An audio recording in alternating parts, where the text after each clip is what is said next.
കർത്താവായ യേശു ക്രിസ്തുവിന്റെ നിശ്ചലമായ നാമം മഹത്വപ്പെടുമാറാകട്ടെ. നമ്മുടെ ആണ്ടവരായ യേശു ക്രിസ്തു പരിശുദ്ധമുള്ള നാമം മഹിമപ്പെടുവതാണ്. നമ്മുടെ കൺവെൻഷന്റെ രണ്ടാം രാത്രി യുഗത്തിനായി പ്രാരംഭമായി ദൈവത്തെ സ്തുതിക്കുന്നു. இந்த கன்வென்ஷன் கூட்டத்தின் இரண்டாம் நாளுக்காக முதலாவதாக தேவனை நன்றியோடு துதிக்கிறோம். കരുണാസമ്പന്നനായ ദൈവവാഗ്ദത്ത പ്രകാരം ഇന്ന് രാത്രിയിൽ നമ്മുടെ മധ്യേ കടന്നു വന്ന് നമ്മെ അനുഗ്രഹിച്ചുകൊണ്ടിരുന്ന കൃപയ്ക്കായി ദൈവത്തെ സ്തുതിക്കുകയാണ്. இரக்கமுள்ள ஆண்டவர் இந்த இரவேளையில் நம்ம மத்தியில் வந்து നമ്മെ ഇതുവരെ ആശീർവദിച്ചു കൊണ്ടിരുന്നപടിയാൽ தேவனை നന്ദിയോട് ഞങ്ങൾ തുതിക്കുന്നു. രാത്രിയിലെ തിരുവചന ധ്യാനത്തിന് വേണ്ടി നമ്മുടെ ശ്രദ്ധയെ വെളിപ്പാട് പുസ്തകത്തിലേക്ക് നമുക്ക് കൊണ്ടുപോകാം. இந்த இரவேளையிலே நம்முடைய தியானத்திற்காக நாம் வெளிப்படுத்தின விசேஷத்திற்கு நம்முடைய வேத புஸ்தகத்தை திருப்புவோம். வெளிப்பாடு புஸ்தகம் 3-ാം അധ്യായം അതിന്റെ 11-ാമത്തെ വാക്യം. വെളിപ്പെടുത്തൽ 3-ാം അധികാരം 11-ാം വചനത്തെ വാസിക്കും.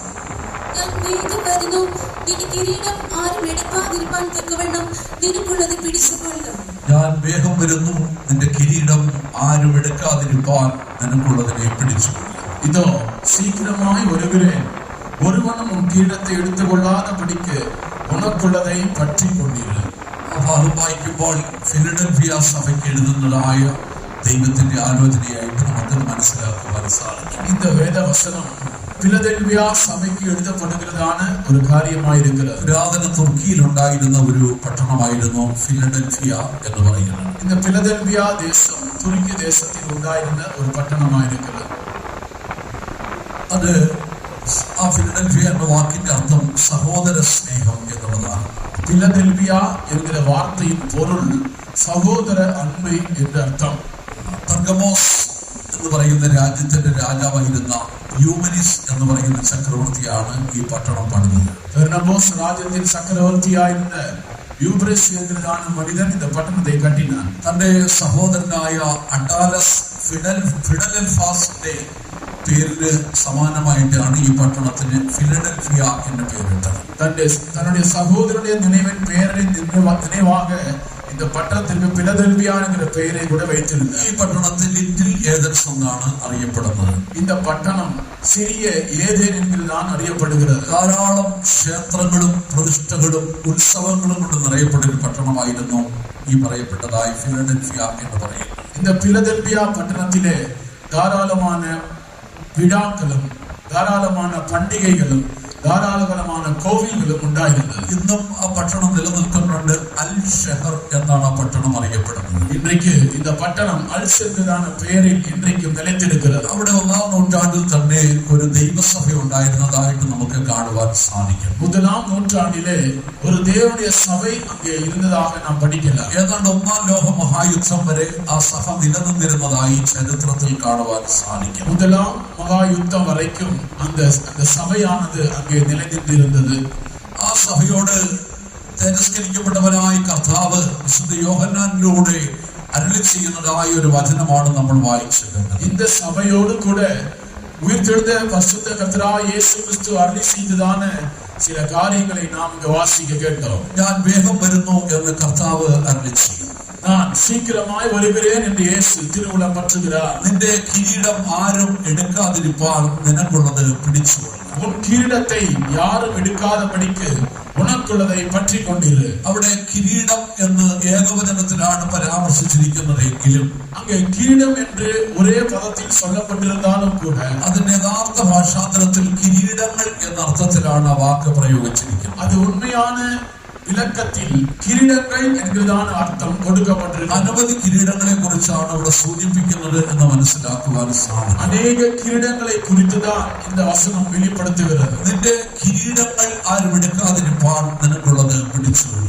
കിരീടങ്ങളെ യാരും എടുക്കാതപടിക്ക് ഉണക്കുള്ളதை പറ്റിക്കൊണ്ടിരു. ക്രൈസ്തവ സഭയുടെ ചരിത്രം നമ്മൾ പഠിക്കുമ്പോൾ ക്രിസ്തുവ സമുദായത്തിൻ ചരിത്രത്തെ നാം പഠിക്കുമ്പോൾ എല്ലാ കാലത്തും ക്രിസ്തീയ സമൂഹങ്ങൾ പലവിധമായ ഉപദ്രവങ്ങളിലൂടെയും പീഡനങ്ങളിലൂടെയുമാണ് കടന്നുപോയിട്ടുള്ളത്. എല്ലാ നേരങ്ങളിലും ദേവസഭയാണത് പലവിധமான ഉപദ്രവങ്ങളിൻ വഴിயாக കടന്നു ചെന്നത്. ആ കഷ്ടങ്ങളിലൂടെയും പ്രതികൂലങ്ങളിലൂടെയും പീഡനങ്ങളിലൂടെയും കടന്നു പോകുമ്പോൾ ദൈവഭക്തന്മാർക്ക് ഒരു പ്രത്യാശ ഉണ്ടായിരുന്നു. ഇതിനെല്ലാം നമ്മുടെ കർത്താവ് പ്രതിഫലം തരും എന്നുള്ളതിനെ കുറിച്ച്. இந்த உபத்திரங்களின் வழியாக பிரச்சனைகள் வழியாக கடந்து செல்கிறதான வேளையில் தேவஜனங்களுக்கு எல்லாம் ஒரு நம்பிக்கை இருந்தது. இது எல்லாவற்றிற்கும் பரலோகத்திலே பிரதிபலன் ഉണ്ടായിരിക്കും എന്നുള്ളതാണ് നம்பிക്കை. അതുകൊണ്ട് ഒരു കാലഘട്ടത്തിലുമുള്ളതായ ക്രിസ്തീയ ഭക്തന്മാർക്ക് നേരിടേണ്ടി വന്ന പ്രതികൂലങ്ങളിലോ പ്രയാസങ്ങളിലോ ഒന്നും അവരുടെ മനസ്സ് തളർന്നു പോയില്ല എന്ന് കാണുവാൻ സാധിക്കും. ஆனபடியால் அவருடைய வாழ்க்கையில் சம்பவித்த எல்லா பிரச்சனைகளிலும் அவர்கள் பதறி போகாமல் அவர்கள் தைரியமாகவே இருந்தார்கள். അവർക്കറിയാമായിരുന്നു ഈ സഹിക്കേണ്ടി വരുന്ന കഷ്ടങ്ങളൊക്കെയും അവർക്ക് കിരീടങ്ങളായി മാറ്റപ്പെടുമെന്നുള്ളതായ ഒരു വെളിപ്പാട് അവിടെ ഹൃദയത്തിലുണ്ടായി. அவர்கள் சகிக்கிறதான எல்லா பாடுகளுக்கும் കിരീടങ്ങൾ கிடைக்கும் എന്നതാണ് ഒരു വെളിപ്പെടുത്തൽ അവർക്ക് ഉണ്ടായിരുന്നത്. അപ്പോസ്തലനായ വിശുദ്ധ പൗലോസിനെ കുറിച്ച് നമ്മൾ പഠിക്കുമ്പോൾ അപ്പോസ്തലനായ പരിശുദ്ധ പൗലോസിനെ കുറിച്ച് നാം പഠിക്കുമ്പോൾ കർത്താവായ യേശുക്രിസ്തുവിന്റെ നാമനിമിത്തം വളരെ ഉപദ്രവങ്ങൾ താൻ സഹിച്ചതായി നമുക്ക് കാണുവാൻ സാധിക്കും. കർത്താവായ യേശുക്രിസ്തുവിന്റെ നാമത്തിനാലെ അനേക ഉപദ്രവങ്ങളെ അവൻ സഹിച്ചുകൊണ്ടിരുന്നാൻ. തിരുവെഴുത്തിൽ അവൻ പറയുന്നത് 1 കുറയെ 40 അടി 5 വട്ടം കൊണ്ടുവന്നാണ് പറഞ്ഞിരിക്കുന്നത്. വേദവചനത്തിൽ അവൻ சொல்கிறார் 1 കുറയെ 5 മുறை ഞാൻ 40 അടി വാങ്ങിനെന്ന് சொல்கிறார். ഒരു പ്രാവശ്യം കോലിനാൽ അടിക്കപ്പെട്ടുവെന്ന് തിരുവെഴുത്തിൽ താൻ വായിക്കും. ഒരു മുறை അവർ കോലിനാൽ അടിക്കപ്പെട്ടാർ എന്ന് വചനം சொல்கிறது. പല പ്രാവശ്യം താൻ തടവറകളിൽ കഷ്ടം സഹിച്ചിട്ടുണ്ട്. അനേക മുறை അവർ സിறைச்சாலைയിலே കാണപ്പെട്ടാർ. വളരെ പട്ടിണിയും ദാരിദ്ര്യവും ബുദ്ധിമുട്ടുകളും ഒക്കെയും അവനോ സഹിച്ചതായി തിരുവെഴുത്തിൽ കാണുവാൻ സാധിക്കും. അനേക പട്ടിണികളും അനേക വിധமான കഷ്ടങ്ങളെയും ദരിദ്രങ്ങളെയും അവരുടെ வாழ்க்கைയിൽ അവർ അനുഭവിച്ചിരിക്കുകയാണ്. എന്നാൽ തന്റെ മരണത്തിന് തൊട്ട് മുമ്പ് തന്റെ ശിഷ്യനായിരുന്ന തിമോത്തിയോസിന് താൻ ലേഖനം എഴുതുമ്പോൾ തന്റെ മരണത്തിന് സമീപമായ വേളയിൽ തന്റെ ശിഷ്യനായ തിമോത്തിയോസിന് ലേഖനം എഴുതുന്നതാണ് വേളയിൽ അവിടെ പൗലോസ് ഇപ്രകാരം പറയുകയാണ്. അங்கே പൗൽ இப்படியாக சொல்கிறார். 1 തിമോത്തിയോസ് 4-ാം അധ്യായത്തിന്റെ 7-8 വാക്യങ്ങളിലെ പൗലോസിന്റെ അന്തിമ പ്രബോധനത്തിൽ ഇങ്ങനെ പറയുന്നു. 1 തിമോത്തിയോസ് 4-ാം അധികാരം 7-8 വചനങ്ങളെ വാസിക്കും പൊழுது പൗലോസ് പറയുകയാണ്. 2 തിമോത്തിയോസ് 4-ാം അധികാരം 7-8 വചനങ്ങളെ വാസിക്കും പൊழுது പൗലോസ് പ്രകാരം പറയുന്നു. പൗൽ இப்படியாக சொல்கிறார். ഞാൻ നല്ല പോർ പൊരുതു, நல்ல പോരാട്ടത്തെ പോരാടിനേ, ഓട്ടം തികച്ചു, ഓട്ടത്തെ മുടിത്തേ, വിശ്വാസത്തെ കാത്തു, വിശ്വാസത്തെ കാത്തുകൊണ്ടേ, നീതിയുടെ കിരീടം എനിക്ക് വേണ്ടി കരുതി വെച്ചിരിക്കുന്നു. ഇത് മുതൽ നീതിயின் കിരീടം எனக்காக வைக்கப்பட்டிருக்கிறது. അത് എനിക്ക് മാത്രമല്ല, നമ്മുടെ കർത്താവ് യേശുക്രിസ്തുവിന്റെ പ്രത്യക്ഷതയിൽ പ്രിയം വെക്കുന്ന ഏവർക്കും കൂടെ തന്നെ. എനിക്ക് മാത്രമല്ല, അവർ പ്രസന്നமாக വിരുമ്പുகிற யாவருக்கும் அதை அவர் தந்திருக்கிறார். വിശുദ്ധ പൗലോസ് തന്റെ ഓട്ടം ഓടി തികച്ച് നീതിയുടെ കിരീടം പ്രാപിക്കുവാൻ വേണ്ടി കടന്നുപോയിരിക്കുകയാണ്. പരിശുദ്ധ പൗൽ തന്റെ வாழ்க்கையை ഓടി முடித்து നീതിയുള്ള കിരീടത്തെ പെരുമടിயாக അവർ ചെന്നിരിக்கிறார். വെളിപ്പാട് പുസ്തകം 2-ാം അധ്യായത്തിലേക്ക് വരുമ്പോൾ സ്മുർന എന്നൊരു സഭയെ കുറിച്ച് അവിടെ കാണുവാൻ സാധിക്കും. വെളിപ്പെടുത്തൽ 2-ാം അധികാരത്തിലെ സ്മിർന സഭയെ കുറിച്ച് നാം പഠിக்கிறோம். അവിടെയും വളരെ കഷ്ടങ്ങളിലൂടെയും പ്രതികൂലങ്ങളിലെയും അവിടെയും അവർ കടന്നുപോയതായി നമുക്ക് ചരിത്രത്തിൽ കാണുവാൻ സാധിക്കും. அவர்களும் பலவிதமான பாடுகளின் வழியாக கடந்து சென்றார் என்ற சரித்திரம் வெளிவாக்குகிறது. എന്നാൽ നമ്മുടെ കർത്താവ് അവരോട് ആലോചന പറയുമ്പോൾ ഇപ്രകാരം പറയുന്നതായി 2-ാം അധ്യായത്തിന്റെ 10-ാം വാക്യത്തിൽ നമുക്ക് കാണുവാൻ സാധിക്കും. 2-ാം അധികാരം 10-ാം വചനത്തിലെ നമ്മുടെ കർത്താവായ യേശുക്രിസ്തു അവരോട് இப்படியாக சொல்கிறார். നീ സഹിക്കുവാനുള്ളത് പേടിക്കണ്ട, நீ படப்படுகிற பாடுகளை குறித்து எவ்வளவேனும் பயப்படாதே, മരണപര്യന്തം വിശ്വസ്തരായി നീ നിൽക്കുക, നീ മരണപര്യന്തം ഉണ്മയായി ഇരു, നിനക്ക് ജീവകിരീടം ഞാൻ തരുമെന്നാണ് കർത്താവ് അരുളി ചെയ്യുന്നത്. அப்பொழுது உனக்கு ஜீவ கிரீடத்தை தருவேன் என்று சொல்லி இயேசு சொல்கிறார். അനേക ക്രിസ്തീയ ഭക്തന്മാർ യേശുവിന് വേണ്ടി രക്തസാക്ഷികളായി മരിച്ച് ജീവകിരീടത്തെ പ്രാപിക്കുകയുണ്ടായി. അനേക ക്രിസ്തുവர்கள் കർത്തർക്കാக മരിத்து ജീവ കിരീടത്തെ പെറ്റുകൊണ്ടിരിக்கிறார்கள். യാക്കോബിന്റെ ലേഖനത്തിലേക്ക് കടന്നു വരുമ്പോൾ അതിന്റെ 1-ാം അധ്യായത്തിന്റെ 12-ാമത്തെ വാക്യത്തിലെ യാക്കോബ് 1-ാം അധികാരം 12-ാം വചനത്തിൽ വാസിക്കും പൊழுது യേശുവിന്റെ സഹോദരനായ അപ്പോസ്തലൻ യാക്കോബ് ഇപ്രകാരം പറയുകയാണ്. യേശുവിൻ സഹോദരനായ അപ്പോസ്തലനായ യാക്കോബ് இப்படியாக சொல்கிறார். പരീക്ഷ സഹിക്കുന്ന മനുഷ്യൻ ഭാഗ്യവാനാണ്, சோதனைகளை സഹിക്കുന്ന മനുഷ്യൻ ഭാഗ്യവാൻ. അവൻ കൊള്ളാവുന്നവനായി തെളിഞ്ഞ ശേഷം അവൻ ഉത്തമൻ എന്ന് വിളങ്ങിന പിൻപ് കർത്താവ് തന്നെ സ്നേഹിക്കുന്നവർക്ക് കൊടുക്കുന്ന ജീവകിരീടം അവർ പ്രാപിക്കും എന്ന് വായിക്കുന്നു. கர்த்தர் தமிழத்தில் அன்புக்குறவர்களுக்கு வாக்குத்தத்தம் பண்ணின ജീവ കിരീടത്തെ അവൻ പെറ്റുകൊള്ളുகிறாൻ. ആകയാൽ ദൈവം തന്റെ ജനത്തിന് ധാരാളം കിരീടങ്ങളെ വാഗ്ദത്തം ചെയ്യുന്നതായി കാണുവാൻ സാധിക്കും. ஆனபடியால் தேவன் தம்முடைய ஜனங்களுக்கு தாராளமான கிரீடங்களை வாக்குத்தத்தம் செய்கிறார். 1 കൊരിന്ത്യർ 9-ാം അധ്യായത്തിന്റെ 25-ാമത്തെ വാക്യത്തിലേക്ക് വരുമ്പോൾ 1 കൊരിന്ത്യർ 9-ാം അധികാരം 25-ാം വചനത്തിൽ വാസിക്കും പൊழுது പൗലോസ് ക്രിസ്തീയ ജീവിതത്തെ ഒരു പോർക്കളത്തോട് സാദൃശ്യപ്പെടുത്തി പറയുക. പരിശുദ്ധ പൗൽ ക്രിസ്തവ வாழ்க்கையை പന്തയത്തിൽ പോരാടുகிறதான ഒരു പോരാട്ടத்தை ഇപ്പോൾ சொல்லுகிறார். ഈ പോർക്കളത്തിൽ നിങ്ങൾ ജയമെടുത്തു കഴിഞ്ഞാൽ, இந்த பந்தயசாலையிலே நாங்கள் ஜெயத்தை பெற்றுக்கொள்ளும் பொழுது നിങ്ങൾക്ക് വേണ്ടി വാടാത്ത കിരീടം ഒരുക്കി വെച്ചിട്ടുണ്ടെന്ന് വിശുദ്ധ പൗലോസ് അവിടെ ഓർമ്മിക്കുന്നു. அவர் உங்களுக்காக அழிவில்லாத கிரீடத்தை அவர் ஆயத்தம் செய்திருக்கிறார் என்று சொல்லுகிறார். പത്രോസിന്റെ ഒന്നാം ലേഖനത്തിലേക്ക് നമ്മൾ കടന്നു വരുമ്പോൾ, முதலாம் பேதுரு நிருபத்துக்கு வரும் பொழுது 5-ാം അധ്യായത്തിന്റെ 4-ാമത്തെ വാക്യത്തിൽ നമ്മൾ ഇപ്രകാരം വായിക്കുകയാണ്. 5-ஆம் அதிகாரம் 4-வது வசனத்தை இப்படியாக படிக்கிறோம். കർത്താവിന്റെ ശുശ്രൂഷ വിശ്വസ്തയോടെ ധരിക്കുന്ന ശുശ്രൂഷകർക്ക്, ஆண்டவருடைய ஊழியத்தை உண்மையாய் முடிக்கிறதான ஊழியர்களுக்கு ഇടയശ്രേഷ്ഠം വെളിപ്പെടുമ്പോൾ തേജസ്സിന്റെ വാടാത്ത കിരീടം പ്രാപിക്കുമെന്ന് നമ്മൾ വായിക്കുന്നു. பிரதான மேய்ப்பன் வெளிப்படும் பொழுது மகிமையான வாராத கிரீடத்தை பெற்றுக் கொள்வார்கள். ഇപ്രകാരം തിരുവിടത്തിൽ അനേക കിരീടങ്ങളെ കുറിച്ച് പരാമർശിക്കുന്നത് നമുക്ക് കണ്ടെത്തുവാൻ സാധിക്കും. இப்படியாக வேதவசனத்தில் அநேக கிரீடங்களை குறித்து நாம் படிக்கிறோம். നമ്മുടെ കർത്താവ് തന്റെ ഭക്തന്മാർക്ക് വേണ്ടി നീതിയുടെ കിരീടം ഒരുക്കി വെച്ചിട്ടുണ്ട്. நம்முடைய கர்த்தராகிய இயேசு கிறிஸ்து தம்முடைய பரிசுத்தவான்களுக்காக நீதியுள்ள கிரீடத்தை ஆயத்தம் നമ്മുടെ കർത്താവ് ജീവന്റെ കിരീടം ഒരുക്കി വെച്ചിട്ടുണ്ട്. நம்முடைய கர்த்தர் ஜீவ கிரீடத்தை ஆயத்தம் செய்திருக்கிறார். നമ്മുടെ കർത്താവ് വാടാത്ത കിരീടം ഒരുക്കി വെച്ചിട്ടുണ്ട്. நம்முடைய ஆண்டவர் வாடாத கிரீடத்தை ஆயத்தம் செய்திருக்கிறார். നമ്മുടെ കർത്താവ് തേജസ്സിന്റെ വാടാത്ത കിരീടം ഒരുക്കി വെച്ചിട്ടുണ്ട്. நம்முடைய கர்த்தர் மகிமையான வாடாத கிரீடத்தை ஆயத்தம் നമ്മുടെ செய்திருக்கிறார். കർത്താവ് ഒരു തങ്ക കിരീടത്തെ നമുക്ക് വേണ്ടി ഒരുക്കി വെച്ചിട്ടുണ്ട്. நம்முடைய கர்த்தர் ஒரு பொன் கிரீடத்தை ஆயத்தம் செய்திருக்கிறார். ഭക്തന്മാർക്ക് വേണ്ടി പ്രശംസ കിരീടത്തെ കർത്താവ് ഒരുക്കി വെച്ചിട്ടുണ്ട്. நம்முடைய பக்தி உள்ளவர்களுக்காக நம்பிக்கை கிரீடத்தை ஆயத்தம் செய்திருக்கிறார். ആകയാൽ ഈ കിരീടങ്ങളൊക്കെ നമ്മൾ പ്രാപിക്കണമെന്നുണ്ടെങ്കിൽ, இந்த கிரீடங்களை எல்லாம் நாம் பெற்றுக்கொள்ள வேண்டுமானால் തിരുവിടത്ത് ഓർപ്പിക്കുകയാണ്, வேதவசனம் சொல்லுகிறது, നിനക്കുള്ളത് പിടിച്ചുകൊള്ളണം എന്ന് പറയുകയാണ്. உனக்குள்ளதை நீ பற்றிக் கொண்டிரு. ക്രിസ്തീയ ജീവിതത്തിൽ കഷ്ടങ്ങളും പ്രയാസങ്ങളും പ്രതികൂലങ്ങളൊക്കെ ഉണ്ട്. கிறிஸ்துவ வாழ்க்கையிலே பிரச்சனைகளும் பாடுகளும் தாராளமாக உண்டு.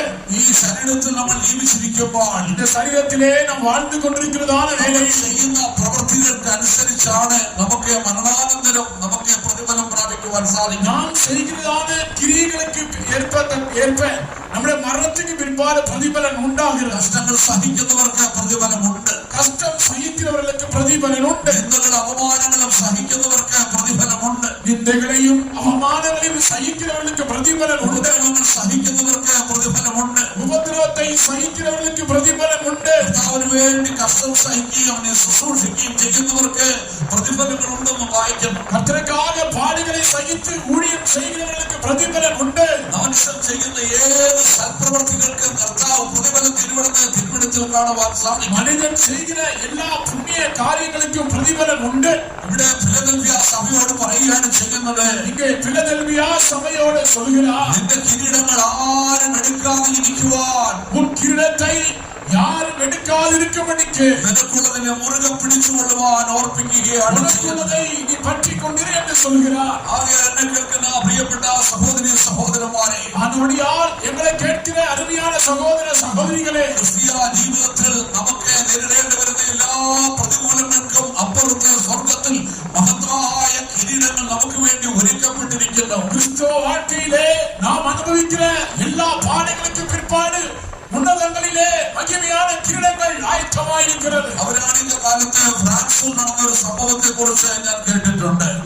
சமீப நாட்களிலே பிரான்ஸ் தேசத்தில் நடந்ததான ஒரு காரியத்தை நான் கேட்டிருக்கிறேன். ഫ്രാൻസ് സാർ ചക്രവർത്തിമാരുടെ ഭരണത്തിന് കീഴിൽ അടിമത്വത്തിന് കീഴിലായിരിക്കുന്ന കാലഘട്ടം. பிரான்சிலே சக்கரவர்த்தியின் நாட்கள் அடிமையாயிருக்கிற நாட்களிலே ആ കാലഘട്ടത്തിലെ യേശുവിനെ ആരാധിക്കുന്നതിന് വളരെ വിലക്കുകളും പ്രതികൂലങ്ങളും എതിർപ്പുകളും ഉണ്ടായിരുന്നു. அந்த നാட்களிலே இயேசு கிறிஸ்துவை ஆராதிப்பதற்கு பலவிதமான தடைகள் உண்டாയിരുന്നു. അന്ന് രഹസ്യമായി യേശുവിനെ ആരാധിച്ച ഒരു കൂട്ട ജനത്തെ പിടിച്ച് വിചാരണ ചെയ്ത് വധശിക്ഷയ്ക്ക് വിധിച്ചു. அந்த நாட்களிலே ரகசியமாய் தேவனை ஆராதித்துக் கொண்டவர்களை பிடித்து விசாரணை செய்து அவர்களை ரகசியமாய் கொன்றுவிட்டார்கள். അവരെ വിചാരണ ചെയ്തവരെ കൊല്ലുവാൻ വേണ്ടി വിധിച്ചു. அவர்களை விசாரணை செய்து அவர்களை கொல்லும்படியாக தீர்ப்பு எழுதினார்கள். അവര് 40 ക്രിസ്തീയ ഭക്തന്മാരുണ്ടായിരുന്നു. அங்கே 40 கிறிஸ்துவ பக்தர்கள் உண்டாயிருந்தார்கள். അവരെ വധിച്ചത് ഒരു പ്രത്യേക രീതിയിലാണ് കൊല്ലുവാൻ തീരുമാനിച്ചത്. அவர்களை ஒரு விசேஷமான விதத்திலே கொல்லும்படியாக தீர்மானித்தார்கள். ഫ്രാൻസിൽ കിസിൽമാർക്ക് എന്ന പേരുള്ളതായ ഒരു നദി ഉണ്ടായിരുന്നു. பிரான்சில் சில்மார்க் என்கிறதான ஒரு நதி உண்டாயிருந்தது. കിസിൽമാർക്ക് എന്ന പേരുള്ളതായ ഒരു നദി ഉണ്ടായിരുന്നു. சில்மார்க் என்கிறதான ஒரு நதி உண்டாயிருந்தது. ഈ നദിയിലെ ഹിമാലഘട്ടത്തിലെ മഞ്ഞ് ഉറഞ്ഞ് കിടക്കും. இந்த இந்த நதியிலே அநேக கட்டிகள் உறைந்து காணப்படும். ഈ തണുപ്പ് കാലത്ത് ഈ 40 ക്രിസ്തീയ പോർവീരരെയും ഈ മഞ്ഞിന്റെ മുകളിലേക്ക് കൊണ്ടുവന്നു. இந்த குளிர்கிறதான நேரத்திலே 40 கிறிஸ்துவர்களையும் இந்த பனிக்கட்டியின் மேல் நிறுத்தினார்கள். അവരുടെ വസ്ത്രങ്ങളെല്ലാം ഉരിഞ്ഞു മാറ്റി നഗ്നരായി അവരെ ആ മഞ്ഞുകട്ടയിൽ നിരത്തി നിർത്തി. அந்த பனிக்கட்டியின் மீது அவருடைய வஸ்திரங்களை எல்லாம் மாற்றி நிர்வாணமாய் படுக்க வைத்தார்கள். അവരുടെ ശരീരത്തിലേക്ക് തണുപ്പ് അരിച്ച് കയറി അവർ മരിച്ചു വീഴുവാൻ വേണ്ടി കാത്തിരുന്നു. அவருடைய சரீரத்திலே இந்த குளிரானது ஏறி அப்படியாக மறிக்க அவர்கள் காத்துக் கொண்டிருந்தார்கள். എന്നാൽ ഈ നദിയുടെ തീരത്ത് പട്ടാളക്കാരെ തീ കൂട്ടി തീ കാഞ്ഞ് അവർ സന്തോഷിക്കുകയായിരുന്നു. ஆனால் இந்த நதியின் கரையிலே அங்கே போர் வீரர்கள் எல்லாம் தீ மூட்டி அனல் மூட்டி குளிர் காய்ந்து கொண்டிருந்தார்கள். ആ പട്ടാള മേധാവി അവിടെ നിന്നുകൊണ്ട് ഇപ്രകാരം വിളിച്ചു പറഞ്ഞു, அந்த போர் வீரன் இப்படியாக சொல்லுகிறார், ആരെങ്കിലും രക്ഷപ്പെടുവാൻ ആഗ്രഹിക്കുന്നെങ്കിൽ யாராவது விடுதலை பெற்றுக்கொள்ள விரும்புகிறீர்களானா യേശുവിനെ വേണ്ട എന്ന് യേശുവിനെ തള്ളിപ്പറഞ്ഞിട്ട് നിങ്ങൾക്ക് കരയിലേക്ക് കയറി വരാം. இயேசுவை வேண்டாம் என்று இயேசுவை மறுதலித்து விட்டு நீங்கள் கரையிலே ஏறி வரலாம். ഒരു വ്യക്തി പോലും കയറി വന്നില്ല. ஒருவரும் ஏறி வரவில்லை. സമയങ്ങൾ കടന്നുപോയി. நேரம் நெருங்கிக் கொண்டிருக்கிறது. ശരീരത്തിലേക്ക് തണുപ്പരിച്ച് മരവിക്കുവാൻ തുടങ്ങി. ശരീരത്തിലെ இந்த குளிரானது பிரவேசித்து சரீரம் எல்லாம் மறுக்க தொடங்கிவிட்டது. 40 പേരിൽ ഒരാളെ ഉറക്കെ വിളിച്ചു പറഞ്ഞു, இந்த 40 பேரிலே ஒரு நபர் கூப்பிட்டு சொன்னார், എനിക്ക് എന്റെ ജീവനെ വേണം, എനിക്ക് യേശുവിനെ വേണ്ട എന്ന് വിളിച്ചു പറഞ്ഞു. எனக்கு ஜீவன் வேண்டும், என் உயிர் எனக்கு வேண்டும், இயேசுவை எனக்கு வேண்டாம். തന്നെ കരയിലേക്ക് കൊണ്ടുവന്ന് തീകായുവാൻ ആ തീയുടെ അരികിലേക്ക് ഇരുത്തി. அவரை அந்த கரையிலே கொண்டு வந்து குளிர் காயும்படியாக தீயில் எடுத்து கொண்டு சென்றார்கள். ആ ക്രിസ്തീയ ഭക്തന്മാർ ഓരോരുത്തരും മരിച്ചു വീഴുവാൻ തുടങ്ങുകയാണ്. கிறிஸ்துவர்கள் ஒவ்வொருவராக மரித்து விட தொடங்கினார்கள். ആ പട്ടാള മേധാവി ഒരു ദർശനം കണ്ടു. அந்த போர் வீரன் இப்படியாக ஒரு தரிசனத்தை பார்க்கிறான். നോക്കുമ്പോൾ സ്വർഗം തുറക്കുന്നതായി താൻ കണ്ടു. அவன் பார்க்கிறதான வேளையில் பரலோகம் திறந்திருக்கிறது. ഒരു വലിയ വെളിച്ചം പ്രകാശിക്കുന്നത് താൻ കണ്ടു. ஒரு பெரிய வெளிச்சம் பிரகாசிப்பதை அவன் கண்டான். സ്വർഗത്തിൽ നിന്ന് തേജസ്സുള്ളതായ 40 മാലാഖമാർ പറന്നു വരികയാണ്. அங்கே மகிமையுள்ளதான 40 தேவ தூதர்கள் பறந்து வருகிறார்கள். അവരുടെ 40 പേരുടെ കയ്യിൽ മനോഹരമായ വെട്ടിത്തിളങ്ങുന്ന 40 കിരീടങ്ങൾ ഉണ്ടായിരുന്നു. அந்த 40 பேருடைய கையிலே மிகவும் பிரகாசம் உள்ளதான 40 கிரீடங்கள் ഉണ്ടായിരുന്നു. ഓരോ ക്രിസ്തീയ ഭക്തനും മരിച്ചു വീഴുമ്പോൾ അവിടെ തലയിൽ കിരീടം വെച്ചവരെ ഏറെട്ട് കൊണ്ടുപോവുകയാണ്. ஒவ்வொருவனும் மரித்து விழுவதான வேளையிலே தலையிலே கிரீடத்தை தரிப்பித்து அவரை கொண்டு போகிறார்கள். 39 പേര് മരിച്ചവരുടെ തലയിൽ കിരീടം വെച്ചവരുടെ ആത്മാവിനെ ദൂതന്മാർ അങ്ങനെ ഇട്ടുകൊണ്ടുപോയി. 39 பேர் மரித்தார்கள். தலையிலே கிரீடத்தை வைத்து தேவ தூதர்கள் கொண்டு போகிறார்கள். 40ാമത്തെ ദൂതൻ പ്രകാശമുള്ള കിരീടം പിടിച്ചുകൊണ്ട് ഇങ്ങനെ നിൽക്കുകയാണ്. 40வது தூதன் பிரகாசமுள்ள கிரீடத்தை பிடித்து இப்படியாக நிற்கிறார். ഈ കാഴ്ച കണ്ടിട്ട് പട്ടാള മേധാവി ഇപ്രകാരം വിളിച്ചു പറഞ്ഞു, இந்த தரிசனத்தை பார்த்ததான போர் வீரன் இப்படியாக சொல்கிறார், എനിക്ക് എന്റെ യേശുവിനെ വേണ്ട, ആ കിരീടം എനിക്ക് തരുമോ എന്ന് ഞാൻ ചോദിച്ചു. இயேசுவை எனக்கு வேண்டும், அந்த கிரீடத்தை எனக்கு தருவீர்களா? അങ്ങോട്ടൊന്ന് ചാടി ആ നദിയിലേക്ക് കടന്നു ചെന്നു. உடனடியாக அந்த நதியில் அவர் குதித்தார். താൻ യേശുവിനെ വിളിച്ചു പറഞ്ഞ് എനിക്ക് ആ കിരീടം തരുവാൻ തന്നെ വിളിച്ചു. இயேசுவை நோக்கி அந்த கிரீடத்தை எனக்கு தாரும் என்று கூப்பிட்டார். താൻ അവിടെ വെച്ച് കർത്താവിന് വേണ്ടി തന്റെ ജീവനെ കൊടുത്തു. அங்கே வைத்து ஆண்டவருக்காக ஜீவனை கொடுத்தார். രാത്രി ഞങ്ങളെ കേൾക്കുന്ന പ്രിയപ്പെട്ട സഹോദരി സഹോദരന്മാരെ, இந்த இறைவேளையிலே என்னை கேட்கிற அருமையான சகோதர சகோதரிகளே, നമ്മുടെ കർത്താവ് അതിമുഖത്തായ കിരീടങ്ങൾ സ്വർഗത്തിൽ ഒരുക്കി വെച്ചിട്ടുണ്ട്. நம்முடைய ஆண்டவர் மகிமையான கிரீடத்தை பரலோகத்திலே வைத்திருக்கிறார். ആ കിരീടം നമുക്ക് പ്രാപിക്കുവാൻ സാധിക്കണമെന്നുണ്ടെങ്കിൽ அந்த கிரீடத்தை நீங்கள் பெற்றுக்கொள்ள வேண்டுமானால் ഇവിടെ ദൈവത്തിന്റെ ആത്മാവ് നമ്മളോട് ഇപ്രകാരം ബുദ്ധി ഉപദേശിക്കുകയാണ്. தேவாவியானவர் இப்படியாக நம்மோடு சொல்லுகிறார், ഇതാ ഞാൻ വേഗം വരുന്നു, இதோ நான் சீக்கிரமாய் வருகிறேன். നിന്റെ കിരീടം ആരും എടുക്കാതിരിക്കുവാൻ, கிரீடத்தை யாரும் எடுக்காதபடிக்கு നിനക്കുള്ളതിനെ മുറുകെ പിടിച്ചുകൊള്ളുവാൻ പറയുന്നു. உனக்குள்ளதை உறுதியாய் பற்றிக் கொண்டிரு. പ്രതികൂലങ്ങളും പ്രതിസന്ധികളും പോരാട്ടങ്ങളും ജീവിതത്തിൽ ഉണ്ടാകാം. பிரயாசங்களும் பிரச்சனைகளும் வாழ்க்கையிலே உண்டாகலாம். നീ കിരീടം പ്രാപിക്കുവാൻ ആഗ്രഹിക്കുന്നുവെങ്കിൽ, நீ கிரீடத்தை பெற்றுக்கொள்ள விரும்புவாயானால் നിന്റെ ക്രിസ്തീയ ജീവിതത്തിൽ മുറുകെ പിടിക്കേണ്ടതായ ചില വിഷയങ്ങളുണ്ട്. கிறிஸ்தவ வாழ்க்கையிலே உறுதியாய் பற்றிக்கொள்ள சில விஷயங்கள் உண்டு. ഒരു ദൈവപൈതൽ അവന്റെ ജീവിതത്തിൽ എന്തൊക്കെയാണ് മുറുകെ പിടിക്കേണ്ടിയിരിക്കുന്നത്? ஒரு தேவனுடைய பிள்ளை தன்னுடைய வாழ்க்கையிலே இதையெல்லாம் உறுதியாய் பிடிக்க வேண்டும். വെളിപ്പാട് പുസ്തകം 2-ാം അധ്യായം 13-ാമത്തെ വാക്യത്തിലേക്ക് വരുമ്പോൾ, வெளிப்படுத்தல் 2-ஆம் அதிகாரம் 13-ஆம் வசனத்தை வாசிக்கும் പെർഗമോസിലെ സഭയ്ക്ക് ഇപ്രകാരം ഒരു ദൂത് ദൈവം കൊടുക്കുകയാണ് ചെയ്യുന്നത്. பெர்கமு சபையின் தூதனுக்கு இப்படியாக ஒரு தூதை அறிவிக்கிறார். എന്താണ് പെർഗമോസ് സഭയോട് പറയുന്നത്? அந்த பெர்கமு சபையோடு என்ன சொல்லப்படுகிறது? വായിച്ചു നോക്കാം. വെളിപ്പാട് പുസ്തകം 2-ാം അധ്യായം 13-ാമത്തെ വാക്യം വായിച്ചാട്ടെ. നീ എവിടെ പാർക്കുന്നു എന്നും അത് സാത്താന്റെ സിംഹാസനം ഉള്ളേണമെന്നും ഞാൻ അറിയുന്നു. നീ എന്റെ നാമം മുറുകെ പിടിച്ചിരിക്കുന്നു. അവിടെ പെർഗമോസ്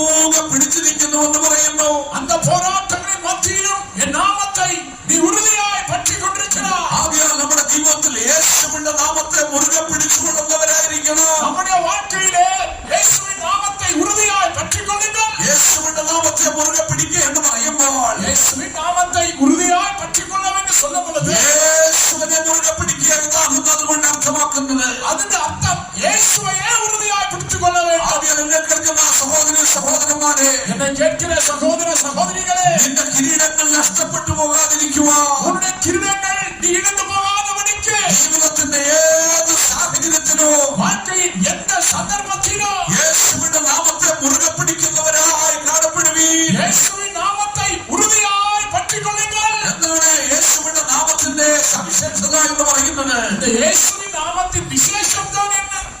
വിശുദ്ധ പൗലോസ് ഫിലിപ്പിയ സഭയ്ക്ക് ലേഖനം എഴുതുമ്പോൾ பரிசுத்த பவுல் பிலிப்பியருக்கு திருமணம் எழுதுகிறதான வேளையில் ലേഖനം 2-ാം അധ്യായത്തിന്റെ 9-ാം വാക്യത്തില് பிலிப்பியர் 2-ാം அதிகாரம் 9-ാം വചനത്തിൽ ഇപ്രകാരം വായിക്കുന്നു. നാം இப்படியாக வாசிக்கிறோம். അവന്റെ നാമം സകലനാമത്തിനും മേലായ നാമം. അവന്റെ നാമം എല്ലാ നാമത്തെക്കാളും മേലാன നാമം. അവന്റെ നാമം സകലനാമത്തെക്കാളും മേലായ നാമം. അവന്റെ നാമം എല്ലാ നാമത്തെ പാർക്കിലും മേലാന നാമം. യേശുവിന്റെ നാമത്തിൽ സർവ്വലോകന്റെ അധോലോകങ്ങളുടെയും ഭൂലോകങ്ങളുടെയും മുഴങ്ങാലുകളൊക്കെയും അടങ്ങുന്നുവെന്നാണ് വായിക്കുന്നത്. യേശുവിൻ നാമത്തിൽ വാനോ ഭൂതലത്തോ ഭൂമി കീഴാനുடைய മുഴങ്ങാലുകൾ യാവും മുഴങ്ങുന്നത്. യേശുവിന്റെ നാമത്തിന് മുകളിൽ ഒരു നാമവും ലോകത്തിലില്ല.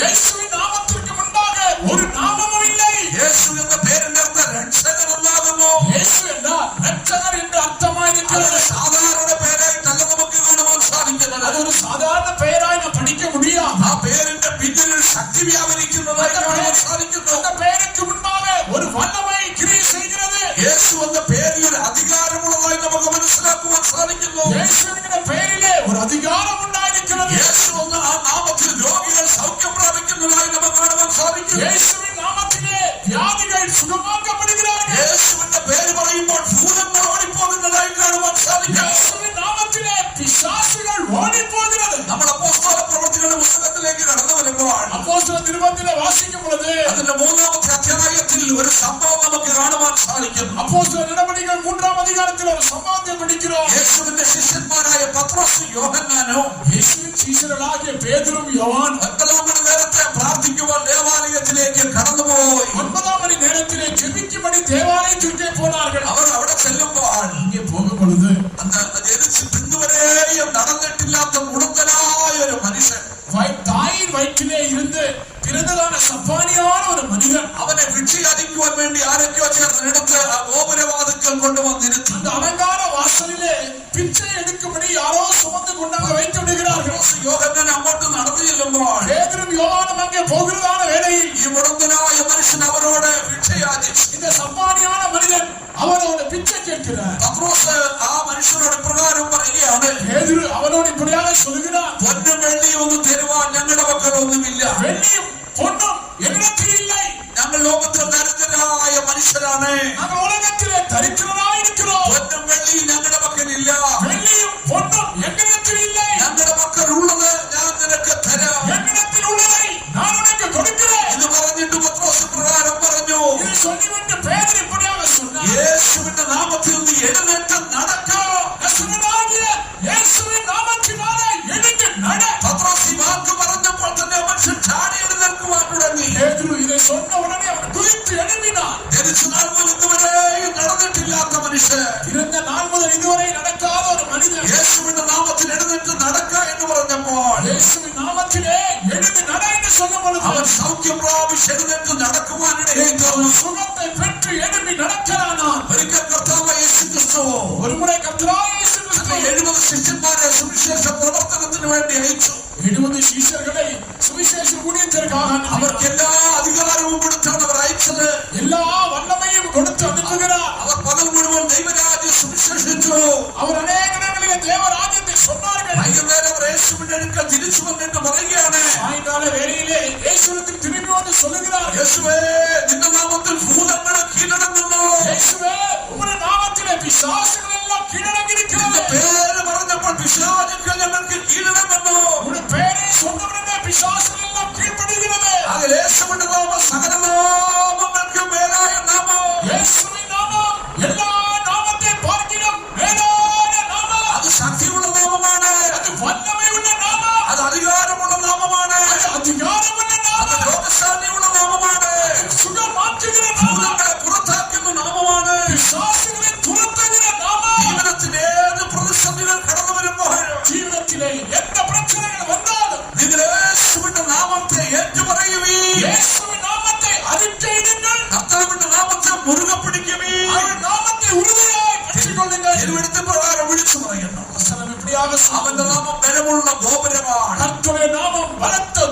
നീതിമാൻ അതിലേക്ക് ഓടിച്ചെന്ന് അഭയം പ്രാപിക്കും. നീതിമാൻകൾ അതற்குள் ഓടി സുഖമായിരിക്കും. ജീവിതത്തിൽ അഭയം പ്രാപിക്കുവാൻ ഇടമുണ്ട്. ഈ വാർത്തയിലെ അഭയം பெற்றுக்கொள்ள இடமுண்டு. എന്റെ ജീവിതത്തിൽ ഏത് പ്രതികൂല സാഹചര്യത്തിലോ உன் வாழ்க்கையில் எந்த பிரச்சனைகள் மத்தியிலும் ഏത് ആവശ്യങ്ങളുടെ പുറത്തോ எந்த தேவைகளின் மத்தியிலும் നിനക്ക് ഓടിച്ചെന്ന് അഭയം പ്രാപിക്കുവാൻ ഒരു ബലമുള്ള ഗോപുരമുണ്ട്. அனுகூலமாய் ஓடக்கூடிய ஒரு இடமுண்டு. നമ്മുടെ കർത്താവ് യേശുവിന്റെ നാമമാണ്. കർത്താവായ യേശുവിൻ നാമം. 91 സങ്കീർത്തനത്തിന്റെ 4-ാം വാക്യത്തിൽ സങ്കീർത്തനക്കാരൻ പ്രകാരം പറയുന്നു. 91-ാം സങ്കീർത്തനം 4-ാം വാക്യത്തിൽ സങ്കീർത്തനക്കാരൻ சொல்கிறார், നിങ്ങൾ അവന്റെ നാമത്തെ അറിയുന്നുവെങ്കിൽ നീ അവന്റെ നാമത്തെ അറിവായി അവൻ നിങ്ങളെ ഉയർത്തുവാൻ ഇടയായി തീരും. അവൻ നിങ്ങളെ ഉയർത്തുവാൻ അവൻ നിങ്ങളെ ഉയർത്തുവാൻ ഇടയായി തീരും. അവൻ നിങ്ങളെ ഉയർത്തുവാൻ. ആകയാൽ എന്നെ കേൾക്കുന്ന പ്രിയപ്പെട്ട സഹോദരി സഹോദരന്മാരെ, നിങ്ങളെ കേൾക്കുന്ന അരുമയാനവர்களே, നമ്മുടെ യേശുവിന്റെ നാമത്തെ നിങ്ങൾ മുറുകെ പിടിക്കണം. യേശുവിൻ നാമത്തെ ഉறுதிയായി പറ്റിക്കൊള്ളുക. എന്താണ് യേശുവിന്റെ നാമത്തിന്റെ മറ്റൊരു സവിശേഷത? യേശുവിൻ നാമത്തെ വേറൊരു കാര്യം എന്ന് അപ്പോസ്തല പ്രവൃത്തികളുടെ പുസ്തകം 4-ാം അധ്യായം അപ്പോസ്തല നടപടികൾ 4-ാം അധികാരം അതിന്റെ 12-ാമത്തെ വാക്യത്തിലേക്ക് വരുമ്പോൾ 12-ാം വചനം പഠിക്കും പൊழுது വിശുദ്ധ പത്രോസ് പ്രകാരം പ്രസംഗിക്കുകയാണ്. പരിശുദ്ധ പൗൽ இப்படியாக சொல்கிறார், നാം രക്ഷിക്കപ്പെടുവാൻ രക്ഷിക്കപ്പെടുம்படி ആകാശത്തിന്റെ കീഴിൽ വാനത്തിൻ കീഴെ മനുഷ്യന്റെ ഇടയിൽ മനുഷ്യനുക്കുള്ള നൽകപ്പെട്ട വേറൊരു നാമവുമില്ല.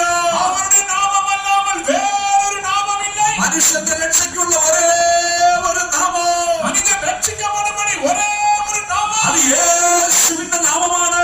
യേശുവിൻ നാമമാണ്. അവന്റെ നാമത്തിൽ നമ്മുടെ ആത്മാക്കൾക്ക് രക്ഷയുണ്ട്.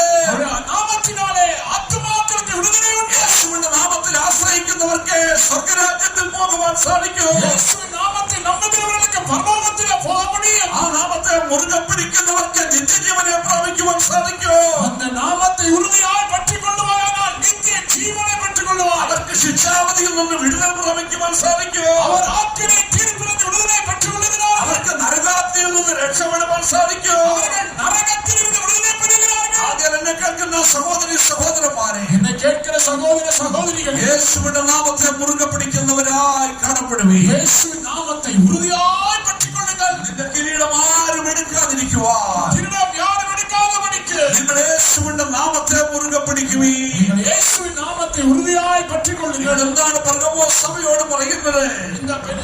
പെർഗമോസ് സഭയോട് പറയുന്നത്, പെർഗമോസ് സഭയോട് என்ன சொல்கிறார்? നീ എവിടെ പാർക്കുന്നുവെന്ന് എங்கே இருக்கிறாய்? അത് സാത്താന്റെ സിംഹാസനം ഉള്ളിടമെന്ന് ഞാൻ അറിയുന്നു. സാത്താനിൻ സിംഹാസനമുള്ള ഇടമെന്ന് അറിയുകേ. എന്റെ നാമത്തെ മുറുകെ പിടിച്ചിരിക്കുന്നു. നീ നാമത്തെ ഉறுதிയായി പറ്റിയിരിக்கிறாய்.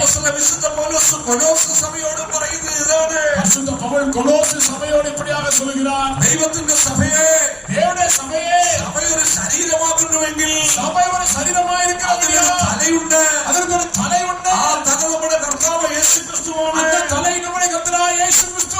ആദ്യം നിങ്ങൾ ആത്മീയ ജീവിതത്തിൽ വളർച്ച പ്രാപിക്കുവാൻ ആഗ്രഹിക്കുന്നുവെങ്കിൽ ആവിക്കുரிய வாழ்க்கையிலே വളർത്തേന വിരുമ്പുവാൻ ആ തലയാകുന്ന ക്രിസ്തുവിനെ നിങ്ങൾ മുറുകെ പിടിക്കുന്നവരായി കാണപ്പെടുവീ. തലയാകിയ ക്രിസ്തുവെ ഉறுதிയായി പറ്റിക്കൊള്ളുക. ആദ്യം നമ്മുടെ ആത്മീയ ജീവിതത്തിൽ വളർച്ച പ്രാപിക്കുവാൻ യേശുവിനെ മുറുകെ പിടിക്കണം. ആവിക്കുரிய வாழ்க்கையிலே മുന്നേറി செல்லும்படி യേശുവെ പിടിച്ചുകൊള്ളുക. ആത്മാക്കൾക്ക് രക്ഷ ഉണ്ടാകണമെങ്കിൽ യേശുവിന്റെ നാമത്തെ മുറുകെ പിടിക്കണം. ആത്മാക്കൾക്ക് വിടുതല ഉണ്ടാകുമ്പടി യേശുവിൻ നാമത്തെ പിടിച്ചുകൊള്ളുക. നമ്മുടെ ജീവിതത്തിലെ കഷ്ടങ്ങളും പ്രയാസങ്ങളും മറികടക്കുവാൻ യേശുവിന്റെ നാമത്തെ മുറുകെ പിടിക്കണം. നമ്മുടെ வாழ்க்கையிலே പ്രശ്നങ്ങളെല്ലാം നാം എതിർക്കൊള്ളുമ്പടി യേശുവിൻ നാമത്തെ പിടിച്ചുകൊള്ളുക. കിരീടങ്ങൾ ആരും എടുത്തുകൊണ്ട് പോകാതിരിക്കുവാൻ കിരീടങ്ങൾ യാരും എടുക്കാതെ പഠിക്കുക. യേശുവിന്റെ നാമത്തെ മുറുകെ പിടിക്കുന്നവരായി തീരുവീ. യേശുവിൻ നാമത്തെ ഉறுதிയായി പറ്റിക്കൊള്ളുங்கள். വീണ്ടും നമ്മുടെ ജീവിതത്തിൽ മുറുകെ പിടിക്കേണ്ട അനേക വിഷയങ്ങളെ തിരുവെഴുത്തിൽ കാണുവാൻ സാധിക്കും. നമ്മുടെ வாழ்க்கையிலே ഉறுதிയായി പഠിച്ചുകൊള്ള വേണ്ടി അനേക കാര്യങ്ങളുണ്ട്. വിശുദ്ധ പൗലോസ് തെസ്സലോനിക്കർക്ക് ലേഖനത്തിലേക്ക് വരുമ്പോൾ പരിശുദ്ധ പൗൽ തെസ്സലോനിക്കർക്ക് നിരുപം എഴുതുന്നതാണ് വേളയിൽ 2 തെസ്സലോനിക്കർ 2-ാം അധ്യായത്തിന്റെ 15-ാമത്തെ വാക്യത്തില് 2 തെസ്സലോനിക്കർ 2-ാം അധികാരം 15-ാം വചനം വാസിക്കും. അവിടെ നമ്മൾ മുറുകെ പിടിക്കേണ്ട മറ്റൊരു വിഷയത്തെ കുറിച്ച് കാണുവാൻ സാധിക്കും. അங்கே നാം ഉறுதிയായി പിടിച്ചുകൊള്ളக்கூடிய വേറൊരു കാര്യത്തെ പഠിக்கிறோம். 2 തെസ്സലോനിക്കർ 2-ാം അധ്യായത്തിന്റെ 15-ാമത്തെ വാക്യം നമുക്ക് വായിക്കാം. ആകയാൽ സഹോദരന്മാരെ, നിങ്ങൾ ഉറച്ചു നിന്ന് ഞങ്ങൾ വാക്കിനാലോ ലേഖനത്താലോ ഉപദേശിച്ചു തന്ന പ്രമാണങ്ങളെ മുറുകെ പിടിച്ചുകൊള്ളുവീൻ. അവിടെ വിശുദ്ധ പൗലോസ് നമ്മോട് ഓർപ്പിക്കുകയാണ്. പരിശുദ്ധ പൗൽ അങ്ങ് എന്നെ சொல்கிறார், ആകയാൽ സഹോദരന്മാരെ, ആകയാൽ സഹോദരരെ, നിങ്ങൾ ഉറച്ചു നിന്ന് നിങ്ങൾ നിലയുണ്ട് ഞങ്ങൾ വാക്കിലാലോ വാർത്തയിനാലോ ലേഖന ഉപദേശിച്ചു കൊടുക്കിற പ്രമാണങ്ങളെ മുറുകെ പിടിക്കുന്നവരായി തിരുവി. ഉപദേശിക്കുന്ന മുറമൈകളെ ഉറുതിയായി പിടിച്ചുകൊള്ളുங்கள். നിന്റെ കിരീടം ആരും എടുത്തുകൊണ്ട് പോകാതിരിക്കുവാൻ കിരീടത്തെ യാരും എടുക്കാതെ പഠിക്ക്. കർത്താവും അപ്പോസ്തലന്മാരും ഉപദേശിച്ചിരുന്ന പ്രമാണങ്ങളെ നിങ്ങൾ മുറുകെ പിടിക്കണം. കർത്തരും അപ്പോസ്തലന്മാരും ഉപദേശിക്കുന്നതാണ് പ്രമാണങ്ങളെ ഉറുതിയായി പിടിക്ക വേണ്ടോ. നമ്മൾ തീത്തോസിന്റെ ലേഖനത്തിലേക്ക് വരുമ്പോൾ തീത്തു നിരുപത്തിന് വരുന്നത് വിശുദ്ധ പൗലോസ് തന്റെ ശിഷ്യനായ തീത്തോസിനോട് ഇപ്രകാരം പറയുകയാണ് ചെയ്യുന്നത്. പരിശുദ്ധ പൗൽ തന്റെ ശിഷ്യനായ തീത്തോട് ഇപ്രകാരം சொல்கிறார். അവിടെ എന്താണ് പറയുന്നത്? എന്നെ சொல்கிறார், ഉപദേശപ്രകാരമുള്ള വിശ്വാസ വചനങ്ങളെ മുറുകെ പിടിക്കുന്നവരായിരിക്കണം. ഉപദേശപ്രകാരമുള്ളതാണ് വിശ്വാസത്തിന്റെ വചനങ്ങളെ ഉറുതിയായി പിടിച്ചുകൊള്ളുങ്ങൾ. തീത്തോസ് 9-ാമത്തെ വാക്യം നമുക്ക് വായിച്ചു നോക്കാം. മധ്യോപദേശത്താൽ പ്രബോധിപ്പാനും വിരോധികൾക്ക് ബോധം വരുത്തുവാനും ശക്തനാകേണ്ടതിന് ഉപദേശപ്രകാരമുള്ള വിശ്വാസ വചനം മുറുകെ പിടിക്കണം. ഉപദേശപ്രകാരമുള്ള വിശ്വാസ വചനം നമ്മൾ മുറുകെ പിടിക്കുന്നവരായിരിക്കണം. ബോധിക്കപ്പെട്ട ഉപദേശ വചനങ്ങളെ ഉറുതിയായി പറ്റിക്കൊള്ളുങ്ങൾ. ഞങ്ങൾ ഉപദേശിച്ചിരുന്ന പ്രമാണങ്ങളെ നിങ്ങൾ മുറുകെ പിടിക്കണം. ഞങ്ങൾ ഉപദേശിക്കുന്ന പ്രമാണങ്ങളെ ഉറുതിയായി പിടിച്ചുകൊള്ളുങ്ങൾ. അങ്ങനെ എന്നെ കേൾക്കുന്ന സഹോദരി സഹോദരന്മാരെ, നിങ്ങളെ കേൾക്കുന്ന സഹോദര സഹോദരികളെ, നമ്മുടെ കർത്താവ് നമുക്ക് അനേക കിരീടങ്ങൾ ഒരുക്കിയിട്ടുണ്ട്. നമ്മുടെ ആണ്ടവർ അനേക കിരീടങ്ങളെ ആയുധം ചെയ്തിരിക്കുന്നു. കിരീടങ്ങൾ നമുക്ക് നഷ്ടപ്പെട്ടു പോകാതിരിക്കുക. കിരീടങ്ങളെ നീണ്ടു പോകാതെ പിടിക്ക്. നമ്മുടെ കർത്താവും അപ്പോസ്തലന്മാരും ഉപദേശിച്ച പ്രമാണങ്ങളെ നമ്മൾ മുറുകെ പിടിക്കണം. നമ്മുടെ കർത്തരും അപ്പോസ്തലന്മാരും ഉപദേശിച്ച പ്രമാണങ്ങളെ ഉറുതിയായി പിടിച്ചുകൊള്ളുക. ഈ പ്രമാണങ്ങളെ തള്ളിക്കളഞ്ഞിട്ട് ജീവിക്കുന്ന അനേകരെ ലോകത്തിൽ കാണുവാൻ സാധിക്കുന്നു. இந்த പ്രമാണങ്ങളെ തള്ളിവിട്ട് ജീവിക്കുന്ന അനേകരെ ഉലകത്തിലെ പാർക്ക മുടിയും. 2 തെസ്സലോനിക്കർ 3-ാം അധ്യായത്തിന്റെ 6-ാം വാക്യത്തിലേക്ക് വരുമ്പോൾ 2 തെസ്സലോനിക്കർ 3-ാം അധികാരം 6-ാം വചനത്തിൽ പഠിക്കുന്നത് അവിടെ വിശുദ്ധ പൗലോസ് പ്രകാരം ഓർമ്മിക്കുകയാണ്. പരിശുദ്ധ പൗൽ ഇപ്രകാരം சொல்கிறார், ഞങ്ങളോട് പ്രാപിച്ച പ്രമാണം വിട്ടു നടക്കുന്ന ഏത് മനുഷ്യനോടും നിങ്ങൾ അകന്നുകൊള്ളുവീൻ. യന്ത്രത്തിൽ ഏറ്റുകൊണ്ട മുറമയിൻപടി നടവാமல் ഒടുക്കത്തിൽ നടക്കുന്ന എந்த സഹോദരനെ വിട്ട് വിലക വേണ്ടോ. ദൈവിക പ്രമാണങ്ങളെ തള്ളിക്കളഞ്ഞിട്ട് ജീവിക്കുന്നവരോട് നിങ്ങൾ അകന്നുകൊള്ളുവാൻ പറയുകയാണ്. ദേവന്റെ പ്രമാണങ്ങളെ തള്ളിവിട്ടിരിക്കുന്നവരോട് നിങ്ങൾ വേർപിരിയ വേണ്ടോ. ആകയാൽ പ്രിയപ്പെട്ട ദൈവ സഹോദരി സഹോദരന്മാരെ, നമ്മുടെയാൽ സഹോദര സഹോദരികളെ, കർത്താവിന്റെ രാജ്യത്തിൽ അവകാശം പ്രാപിക്കണമെങ്കിൽ കർത്തരുടെ രാജ്യത്തിലെ പ്രവേശത്തെ പെറ്റുകൊണ്ടുപടിക്ക് നമുക്ക് പ്രതിഫലം പ്രാപിക്കുവാൻ സാധിക്കണമെങ്കിൽ നിത്യത്തിലെ പ്രതിഫലമെ പെറ്റുകൊള്ളുപടി നമുക്ക് കിരീടങ്ങളും തേജസ്സും പ്രാപിക്കണമെങ്കിൽ കിരീടത്തെയും മഹിമയെയും പെറ്റുകൊള്ളുപടി നമ്മൾ മുറുകെ പിടിക്കേണ്ടതായ ചില പ്രമാണങ്ങളുണ്ട്. നാം ഉറുതിയായി പിടിച്ചുകൊള്ളக்கூடிய ചില പ്രമാണങ്ങളുണ്ട്. എന്താണ് കർത്താവും അപ്പോസ്തലന്മാരും നമുക്ക് ഉപദേശിച്ചെന്ന പ്രമാണങ്ങൾ എന്ന് പറഞ്ഞിരിക്കുന്നത്? இந்த കർത്തരും അപ്പോസ്തലന്മാരും ഉപദേശിച്ച പ്രമാണം എന്താണ്? യോഹന്നാന്റെ സുവിശേഷത്തിലേക്ക് വരുമ്പോൾ യോഹന്നാന്റെ സുവിശേഷത്തിൽ വരുമ്പോഴത് 3-ാം അധ്യായത്തിന്റെ 3-ാമത്തെ വാക്യത്തിലെ 3-ാം അധികാരം 3-ാം വചനത്തിലെ നമ്മുടെ കർത്താവായ യേശുക്രിസ്തുവിന്റെ ഐഹിക ജീവിത കാലഘട്ടത്തിൽ നമ്മുടെ കർത്താവായ യേശുക്രിസ്തുവിൻ ഉലകത്തിലെ ജീവിക്കുന്നതാണ് വേലയിൽ യേശു പഠിപ്പിക്കുന്ന ഒരു പ്രമാണത്തെ കുറിച്ച് നമുക്ക് കാണുവാൻ സാധിക്കും. യേശു ചൊല്ലിക്കൊടുക്കുന്ന ഒരു പ്രമാണത്തെ കുറിച്ച് നാം പഠിക്കണം. ഒരു രാത്രിയിലെ യേശുവിന്റെ അടുക്കൽ ഒരു ജ്ഞാനിയായ മനുഷ്യൻ കടന്നു വന്നു. ഒരു ഇരവേളയിലെ ജ്ഞാനിയായ ഒരു മനുഷ്യൻ യേശുവിൽ വന്നു. അവൻ യഹൂദന്മാരുടെ ഇടയിലെ ഒരു ഉപദേഷ്ടാവായിരുന്നു. അവൻ യൂദരുടെ ഇടയിലെ ഒരു ഉപദേശത്തെ അറിയിക്കக்கூடிയവനായിരുന്നു. അവൻ യേശുവിനെ വലിയ ഇഷ്ടമായിരുന്നു. യേശുവെ മികവും വിരുമ്പக்கூடிയവനായിരുന്നു. അവൻ രാത്രിയിൽ യേശുവിന്റെ അടുക്കൽ വന്നിട്ട് ഇരവേളയിലെ യേശുവിൽ വന്ന് യേശുവിനോട് ഇപ്രകാരം പറയുകയാണ്, യേശുവോട് ഇപ്രകാരം சொல்கிறார், ഗുരു, നബി, നീ ദൈവത്തിന്റെ അടുക്കൽ നിന്ന് വന്ന ഒരു പ്രവാചകനാണെന്ന് ഞാൻ അറിയുന്നുണ്ട്. ദേവനത്തിൽ വന്ന് ഒരു ദീർഘദർശി എന്ന് ഞാൻ അറിഞ്ഞിരിக்கிறேன். അല്ലെങ്കിൽ ഈ കാര്യങ്ങളൊന്നും നിന്നെ കൊണ്ട് ചെയ്യുവാൻ സാധിക്കത്തില്ല. ഇല്ലാവെന്നാൽ യാരാലും ഇപ്പിടിപ്പെട്ട അത്ഭുതങ്ങളെ ചെയ്യ முடியாது. കുരുടനെ കാഴ്ച കൊടുക്കുന്നു, കുരുടനെ കാൽക്ക് പാറ കൊടുக்கிறேன், കുടുംബനെ നടക്കുമാറാക്കുന്നു, അപ്പാനികൾ നടக்கிறார்கள், നീ കുഷ്ഠരോഗിയെ സൗഖ്യമാക്കുന്നു, കുഷ്ഠരോഗികൾ നീ സുഖമാകുகிறார்கள், മരിച്ചവരെ ഉയർപ്പിക്കുന്നു. മരിച്ചവരെ ഉയർപ്പിக்கிறீர். നിന്റെ വാക്കില് കാറ്റും ആകാശവും പ്രകൃതിയും ഒക്കെ കീഴടങ്ങുന്നു. കാറ്റും വാനം ഭൂമിയെല്ലാം ഇയற்கைയെല്ലാം അടങ്ങുகிறது. നീ ദൈവത്തിന്റെ അടുക്കൽ നിന്ന് വന്ന ഒരു പ്രവാചകൻ തന്നെ.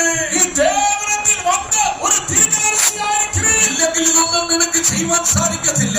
ഇല്ലാവെന്നാൽ இப்படி ஒன்றும் செய்ய முடியாது. അപ്പോൾ യേശു എന്താണ് ആ മനുഷ്യനോട് പറയുന്നത്? യേശു അവനോട് എന്നെ சொல்கிறார், നിക്കോദോമസേ, നിക്കോദോമേ, സത്യം സത്യമായിട്ട് ഞാൻ നിന്നോട് പറയുന്നു. மெய்யாகவே மெய்யாகவே நான் உனக்கு சொல்கிறேன். ആമേൻ ആമേൻ, ഞാൻ നിന്നോട് പറയുന്നു. மெய்யாகவே மெய்யாகவே நான் உனக்கு சொல்கிறேன். പുതുതായി ജനിച്ചില്ലെങ്കിൽ ദൈവരാജ്യം കാണുവാൻ സാധിക്കത്തില്ല. மறுபடியும் பிறவாவிட்டால் தேவ ராஜ்யத்தில் பிரவேசிக்க மாட்டார். നിനക്ക് ദൈവരാജ്യം കാണുവാൻ ആഗ്രഹിക്കുന്നുവെങ്കിൽ ദേവരാജ്യത്തെ കാണ വേണ്ടുമാനാൽ നീ പുതുതായി ജനിക്കണമെന്ന് യേശു പ്രമാണം കൊടുക്കുകയാണ് ചെയ്യുന്നത്.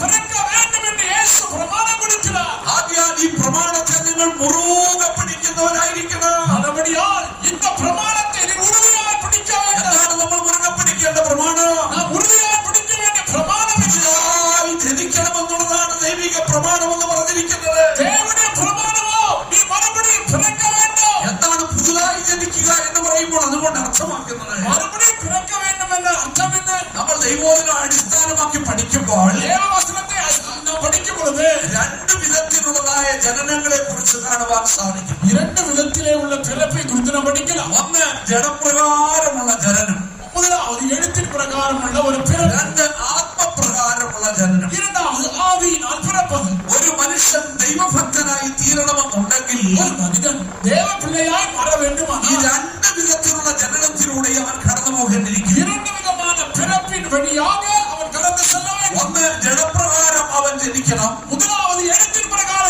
பிறக்க வேண்டும். രണ്ട് ആത്മപ്രകാരം അവൻ ജനിക്കണം. இரண்டாவதாக ஆவியினாலே பிறக்க வேண்டும். എന്താണ് ജഡപ്രകാരം ജനിക്കുക എന്ന് പറയുമ്പോൾ? இந்த எழுத்தின் பிரகாரம் பிறப்பது என்றால் அர்த்தம் என்ன? അമ്മയുടെ ഗർഭപാത്രത്തിൽ നിന്ന് ജനിക്കുന്ന അവസ്ഥയാകുന്നു.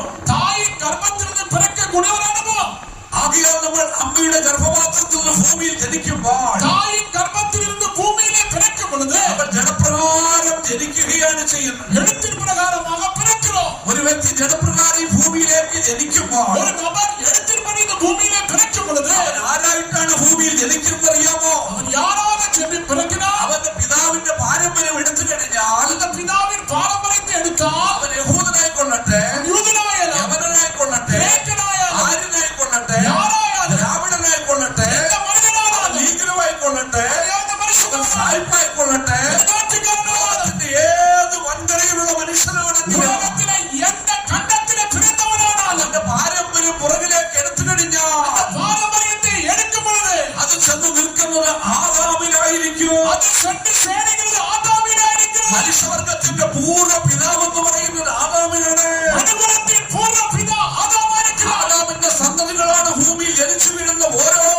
മനുഷ്യനും. இந்த பூமியிலே பிறக்கிற ஒவ்வொரு மனிதனும் ஆதாமின் சந்ததியாயிருக்கிறார். ജഡപ്രകാരം ഒരു മനുഷ്യൻ ഭൂമിയിൽ ജനിക്കുമ്പോൾ மாம்ச பிரகாரமாக மனிதன் பிறக்கும் பொழுது ആദാമിന്റെ കൊച്ചുമകനായിട്ടാണ് അവൻ ഭൂമിയിൽ ജനിച്ചു വീഴുന്നത്. ஆதாமின் பேர பிள்ளையாகத்தான் இவன் பிறக்கிறான். അപ്പോസ്തലപ്രവൃത്തി 17-ാം അധ്യായത്തിന്റെ 26-ാം വാക്യത്തില് அப்போஸ்தலர் 17-ாம் அதிகாரம் 26-ாம் வசனத்தில் വിശുദ്ധ പൗലോസ് പ്രകാരം പറയുകയാണ് ചെയ്യുന്നത്. பரிசுத்த பவுல் இப்படியாக சொல்கிறார். ഭൂതലത്തിൽ എങ്ങും കുടിയിരിക്കുവാൻ உலகத்தின் பூமி மீதே குடியிருக்கும்படி ഒരുത്തനിൽ നിന്ന് മാനവജാതിയെ മുഴുവനുമുളവാക്കി ஒரே ரத்தத்தினாலே மனுஷனை தோன்ற பண்ணினார். ലോകത്തിലെ സകല മാനവജാതി ഉളവായത് ഒരുത്തനിൽ നിന്നാകുന്നു. உலகத்திலே மனுஷ ஜாதியானவர்கள் எல்லாம் ஒரே ரத்தத்தினால் ആകയാൽ നമുക്കൊരു പൂർവ്വ പിതാവുണ്ട്.